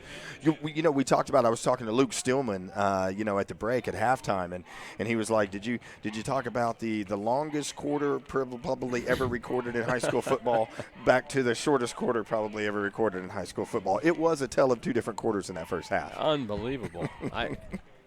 I could hardly believe, like I said, when we looked down and we were done with that second quarter after that first quarter. We are running clock here, but that was a running play, so that's pretty standard. We'll see what happens if we get a ball in the air. 6 minutes, 55 seconds left here. Bad snap once again, and it is picked up by Powell, who's trying to and we've got a late flag coming in right now. The indication's probably going to be what do we have right there? What are your thoughts? Maybe a trip? Yeah. It didn't look like a face mask from there. That flag did come in late, unless it's a holding. It is going to be a late hold. Yeah, it is going to be a late hold right there. And, you can't fault that John Marshall offensive line just trying to make something as Powell was trying to recover from the bad snap to the quarterback there. So that's going to negate that play and send John Marshall back the other way. Looks like the clock is stopped, so okay, we're not running it right now. That's good. I noticed that earlier, so we'll keep you posted on that for sure. Hey, congratulations to Gray Keller. Saw that come. He got the Hart Award for the team this week. He did. Hard working for his time at Clinton. So good job there today. Another Charger putting in the work and doing what he needs to do to further this team as John Marshall, quarterback, drops back, looking for a long pass the first time they've really gone deep, and that throws right into the hands of Klein Reuter, number 44, who's bringing it back, showing some nice speed, getting to the outside. That's 10-5, one man to beat. Touchdown. That's pay dirt. Touchdown. Heritage Hall on another pick six, Aaron, the second of the game for this defense. Yeah. Klein played a little baseball with us last year and had a big kick return in, I think, the Anadarko playoff game last year in the second half when it was a little bit out of hand. Klein can run, and we just saw it, right? The freshman threw a ball up in the air. He had his man open for a second, right, deep. We were beat deep, but just not enough on it to get it there, and Klein kind of played center field and took it to the house. Luke Stillman, always on top of his game, was talking to me before the game, and he said, hey, put a check mark by this kid. He said, if this kid gets in right now, you need to put it. And you'll see on my notes right here, Klein Reuter, that was a wonderful play there, taking it, almost fielded it like a center fielder with that ball fluttering around in the air as the extra point is no good. No good, yes. Had to hold off there waiting on the call for the refs. But, and he showed he knew what to do with it. Go put it in the end zone. And he outran, and he had some separation on that speed with those defenders. He did. So Heritage Hall, 55. John Marshall 6. We are 4 minutes, 46 seconds left. And here we go again. Here's a look at that play. Aaron, what do you see right here? Well, I see us bite a little bit right here. You see their guy gets back into our secondary, and then good defense by Carter and just playing center field, as you said. Great coverage. Carter on the coverage, and Reuter right there just waiting for it to come down, and look at that, just a separation. One guy to beat right here did a good job lunging out there for the pylon, and he's in and for another Heritage Hall touchdown. Great play by that young man. And we always talk about, hey, get your name in the stat sheet. Nobody can take that from you. That's correct. There it is again. Great coverage on the play. Plenty of Chargers around, and then some downfield blocking to help spring, and broken tackle right there. So excellent play by this Charger defense. Came into the night with 4 takeaways on the year, averaging 2 per game. So we've hit our average right now. But we also had the fumble recovery on the kickoff too. That's right. Yep. With John Marshall. So everything clicking and going Heritage Hall's way right now. 55-6, 3 minutes 58 seconds left in the third quarter as the kick once again by Bo Butler. Ball's on the kick ground. Kick is fielded at the 15, trying to get out of it. Great coverage. Nice move to get to the outside. Nice spin move. Good effort right there by the John Marshall ball carrier. Brought down by Nash Iser, number 30 for Heritage Hall. Another young man getting in on the action and taking advantage of it. So John Marshall will take over. 1st and 10 at their own 24-yard line, it looks like. Number 12 for John Marshall, Cameron Marshall, shifty, right? We've seen him make some moves. He made a couple moves there after the ball was on the turf, just to turn that into a positive kick return. Had a defender right there, set up for the tackle, spun out of that. So nice move by John Marshall. And I think what you said coming out of the half, Aaron, is that, this is a time for John Marshall to just, establish some things within their ranks right now. Listen, this game is lopsided. Yep. It is, but there's a lot we can learn from it. There's a lot that they can try to execute to help them next week as they go to take on number 8 4A, Clinton Red Tornadoes. Right. It doesn't get any easier. Nice little move right there by number 12, Cameron Marshall, as we spoke to earlier. Nice little run up the middle. One of the longest gains that we've seen from this John Marshall offense since the first drive of the game. Yeah, since that first run. That was a nice spin move there again, and he's a young man's tough to get your hands on. Coming up for Heritage Hall following this game, it's at Lone Grove next week, 3A number 7, and then right back-to-back 3A number 8 at Pauls Valley. So it doesn't get much easier for the Chargers here in the next few weeks as well. That's right. 1st and 10 for John Marshall. And again, the snap is over the head, falling on it. And another big game. Boy, that's tough. We've seen that on numerous occasions tonight, so I think that's something that this John Marshall staff will really want to clean up in the coming weeks. Yeah, you don't know if it's been tried to be under center, but the snap out of the shotgun right now is not consistent, and that's something, you get in a game like this, and it's going to get exploited. Following Lone Grove and Pauls Valley, Heritage Hall will take on the Douglas Trojans, followed by the Dixon Comets and then the Plainview Indians, ending the season against the Sulphur Bulldogs and then 3A number 6 Marlowe.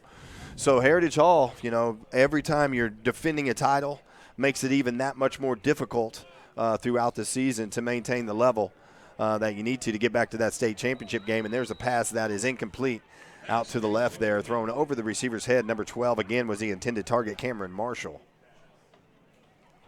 So what do you see in the Heritage Hall schedule coming up? There's some district games once we get into district play, and like we said, defending this state title, boy, that is just so difficult to do, Aaron. It is. Lone Grove is coming here. That was supposed to be a closer game than it was there last year. We'll see how that looks with Lone Grove coming next weekend. Sulphur's a bit of a surprise there to me at 0-2. A loss to 2A Davis, who's a power, right? I mean, we know that Davis is a power. So we'll see what Sulphur looks like, but that's going to be a big physical team that returned a lot of kids from a battle last year down there. And then Marlowe was a battle last year, and they're coming here. But the good news is those last two are home. So those are the ones I think Coach Bogert's got circled on the schedule, are Sulphur and Marlowe. But Pauls Valley and Lone Grove are 3-0 each. Unbelievable schedule. Short game right there by John Marshall. That's going to bring us to 4th and 30. John Marshall back once again in pump formation. Going to be a timeout on the field right here, and we'll take a timeout with them as well. Heritage Hall into the third quarter by leading by the score of 55-6. Oklahoma City, I'm Miles Perry, and I want you to tune in to my show, Super Prep Live.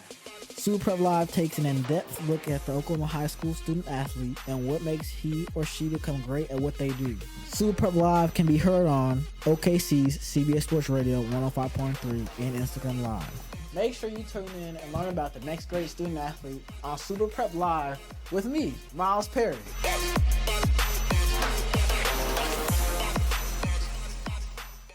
Dead People Stuff grew out of our love of historic preservation and architectural salvage of building materials.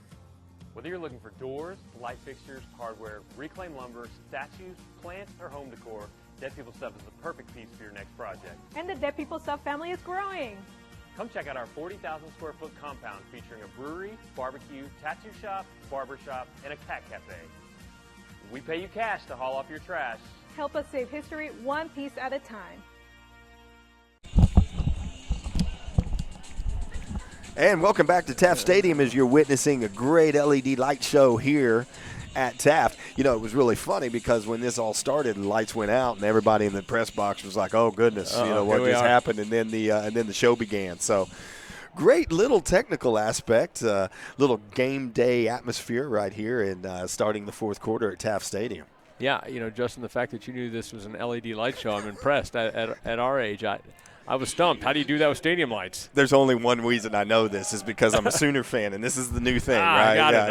All right. Every time they score in a night game, yeah. All So right. outside of that, I cannot take any credit for knowing anything about any of this. Now I'm waiting for some Charger fan to tell me this is what we need, right? Oh, it's coming. Yeah. Oh, it's coming. Great. There's no doubt. Okay, so once again, switch sides. 12 minutes, final quarter starting, 55-6, Heritage Hall over the John Marshall Bears. 4th and 30 right here for John Marshall at their own 12-yard line. And there was, Heritage Hall doesn't have anybody back on this kick. And that was just, you saw that happen. The ball was snapped and both lines didn't even really collide or do anything. So it looks like Heritage Hall's probably going to get some personnel going right here.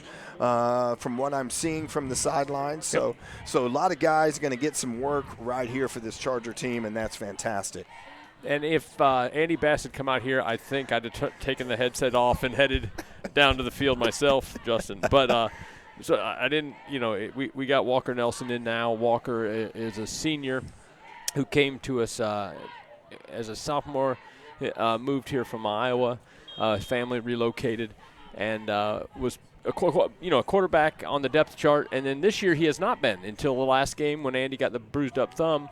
Walker had decided he wanted to spend his senior year being a holder and not worried about reps at quarterback, but they put him back in the JV game on Tuesday night, and it's good to have a safety piece here of somebody who's stood back there and taken snaps before. Great to see Walker Nelson in there and getting some reps right here. That give was to number 24 Graham Carter. Short gain on the play.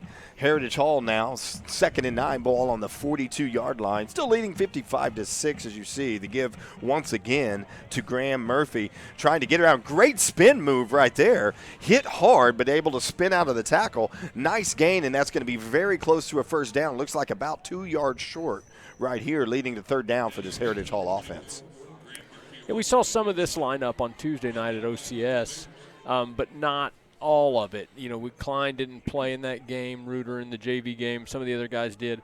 But you're going to see the reason why these kids had a chance on Tuesday. And the give right there, the fake, absolutely, excuse me right there, faked me out. The pass was intended out there for number 88, Porter England.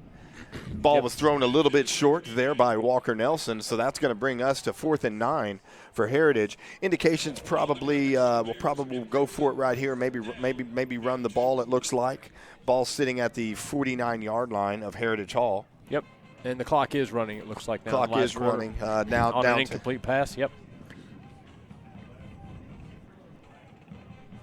So Nelson drops back, the fake handoff, trying to get around the left side. Got whole, and he was gang tackled by a number of John Marshall Bears. Good job covering that play right there by John Marshall. That was number 15. I do not have him listed on our roster. But that's going to be a turnover on downs, and that is the first time all night that we have seen Heritage Hall not score with every possession. We've not punted the ball tonight at all, and that was the first stop right there by this John Marshall defense. Yeah, we definitely have the running clock now. The defensive substitutions are kind of en masse, Justin, like we saw on the offensive side. A lot of the same guys now are in on defense that had a chance there on offense. Walker Waddell, I think, is number 19. He's played a little bit in that JV game. I got to see him playing. So, anyway, we'll watch some freshmen, sophomores get some action here. Quarterback for John Marshall drops back, and the give is to number 5, and we've seen him do some good things. Good-looking run right there by number 5, Sean Powell. Called him a number of times tonight. As a recap, he was involved in the only touchdown for John Marshall to this point. So nice little run right there. That's going to be a first down for John Marshall. trying to find just something that you can build upon going into next week. Like we said, upcoming schedule for John Marshall following this tough Heritage Hall team is the Clinton Red Tornadoes, then Chickasha, followed by Shawnee, Woodward, Cache, Weatherford, and Elk City.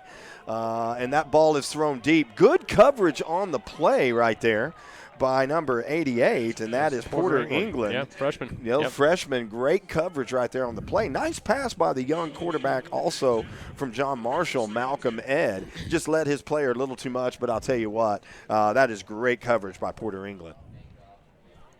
Get him a little TV time, too, right there, right. Aaron. You know, that's what it's all about. A little bit of TV time. I see sophomore Spence Wadley's out there playing linebacker now as a sophomore. We got some young Stacy. We might have the big man Steve Wilson in the game.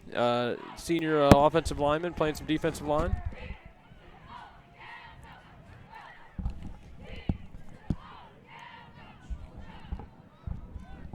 Oh, looks like we got some movement there, Justin, on the Bears. Jumped out of his stance a little early. We're gonna mark that one off and take a few steps back. Call play originally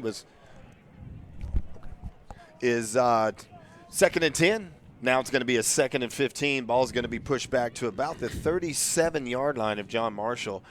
Clock ticking away fast. Only 6 minutes and 36 seconds left here in the fourth quarter as Aaron and I are talking about the player of the game, the Seth Wadley Auto Family Power Promise Player of the Game. Was we kind of put that together. It was so many willing guys, so many people that are deserving of that in this game. And so we'll get that figured out. And that pass is out there, and that was a good opportunity, good coverage, and anticipation there by the young Charger. That was Bo Butler, our kicker, out there with a chance to pick one there. I don't know if Bo plays receiver or not. He kicks and he recovers fumbles, but just missed that pick. He's done everything else to this point. That is for sure. So Bo Butler, young man, taking care of his job out here today. And that's going to bring us to a 3rd and 15. Ball on the 43-yard line for John Marshall, trying to find something. And once again, the snap is over the head, and it's fallen on by Murphy. I'm sorry, by Malcolm Ed, the John Marshall young freshman quarterback, and that's going to bring another punting situation for John Marshall. Boy, you know, that's got to be frustrating as a coach at John Marshall. It's not, forget about the score, forget about the scoreboard. It's those little things like we talked about, those mental errors and those situational errors that kill you. That's right. It's good to see junior Danny Nasser in there. A lot of siblings or students here. Danny getting in the game as a junior and was pressuring the quarterback there on that snap. 4th and 30, and here's another punt. Nobody back deep for Heritage Hall. They'll just let this one roll down as John Marshall downs the ball right there at approximately the 27-yard line, and that's where Heritage Hall will take over here. Still leading by the score of 55-6 as we wind down to the last few minutes here in the fourth quarter.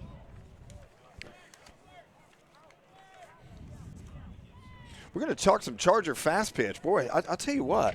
How about the girls? How about this fast pitch team in the start that they're off to? And you know what's they're really good. They're going to be real good. They got some young players, and the middle school Chargers coming up too. There's a group of 7th grade girls that we got some good years ahead for Charger fast pitch. It's a lot of fun. That is so good to see. A record start for the Charger women fastball team or softball team, fast pitch softball team. It's the run goes to number 19, popping outside right there. Great run by Walker Waddell. Yeah, that's a good job right there, putting the ball in his hand and making something happen with it. That's going to be a pickup of approximately, let's see, that is going to be good enough for a first down. Excuse me. Moving the chains. One play right there. Great run by Walker. As we reset here.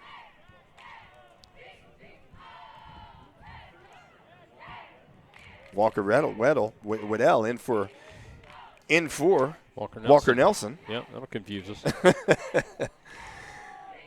As we take it, a little quarterback keeper over the left side, trying to get a few more yards there. Nice gain, 3 or 4 on the play. As Heritage Hall winds down what looks to be the 3rd victory of the season. coming off a state championship year last year, looking to defend their title. Off to a good start here in 2023. Big numbers, averaging 48.5 points per game so far in this short abbreviated 2023 season. Led, of course, by Andy Bass, the Swiss tool of everything, as that ball is given to the right side, and a little spin move there by number 30, Nash Iser. Nice little run by another freshman. Remember, Heritage Hall, 22 freshmen here on this squad of the 61 total players. So a lot of guys that have an opportunity to get some action in tonight. Yeah, and I think everybody associated with that freshman class has been looking forward to these kids getting into high school. They had a heck of a career as 7th and 8th graders in football, and it's great to see them getting a shot here. Looks like Nash has the ball again there and kind of got met at the line. You know, this is I don't know if we talked about, the other sports we got. How about Charger Esports? Did you talk about them at all? We have not talked about Charger Esports. Yeah, Landon Gasky battled hard, fell 0-2 to a tough opponent from Russell County Schools in Madden NFL 24. New look Rocket League squad. The seniors graduated on Rocket League, led by Landon Green and teammates Seb Payne and Will Porter, went to a deciding Game 5 before dropping in overtime in their preseason debut. Charger Esports is young and out there getting it done. Man, I'll tell you what, that is the prescription for long-term success right there, as Nash was bottled up right there on 4th down, so Heritage just content to run the play, keep the ball on the ground to preserve this 55-6 victory. That'll be a turnover on downs here. Going back to John Marshall with a minute and 16 seconds left. Little known fact about our friend Nash Iser there, the freshman. He is a weight room junkie as a freshman. So he is that right? Yeah, that's you can't keep him out of there. He's trying to break in during study halls, right? Boy, that is a good habit to have right there as a young freshman and a young man. That is fantastic. Well, we're winding down. You know, we talked about it. We had a 52-minute first quarter, 15-minute second quarter, and I think we've probably had about a 40-minute second half. Feels like a 15-minute second half. Yeah, about like the second quarter, but it's been a little longer than that, I think. Yeah, so looks like it's going to appear to be a good victory for Heritage Hall, coming in and taking care of business and keeping it sharp for the most part. You know, outside of, the first drive coming out where we gave up the long touchdown run to John Marshall, everything else just clicked on all cylinders. It did. Yeah, and what I like to see right now is good sportsmanship out here. Jack Holbrook got feet tangled up with the lineman from John Marshall there, and the John Marshall guy helped our young man up and patted on the heads, and that's what you like to see at the end of a game like this. Ultimately, that's what it's all about. Compete on the field, but do it with good character and good integrity. And the clock strikes 0. Charger fans, that is going to do it here from Taft Stadium.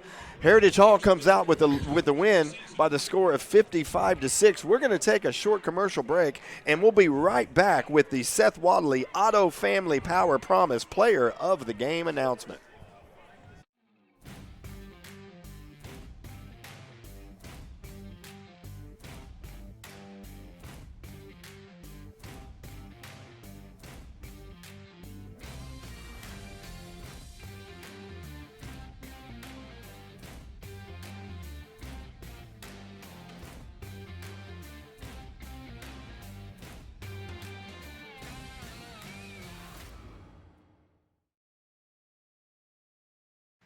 Miller Tippins is an award-winning commercial construction company specializing in building relationships. Our mission is to improve the lives of the people we serve. Exceptional work requires an exceptional team. No matter the scale of your project, we are committed to delivering excellence from our owner-driven team with over 100 years of combined experience. Let us be your A-team. Miller Tippins, your champions of commercial construction.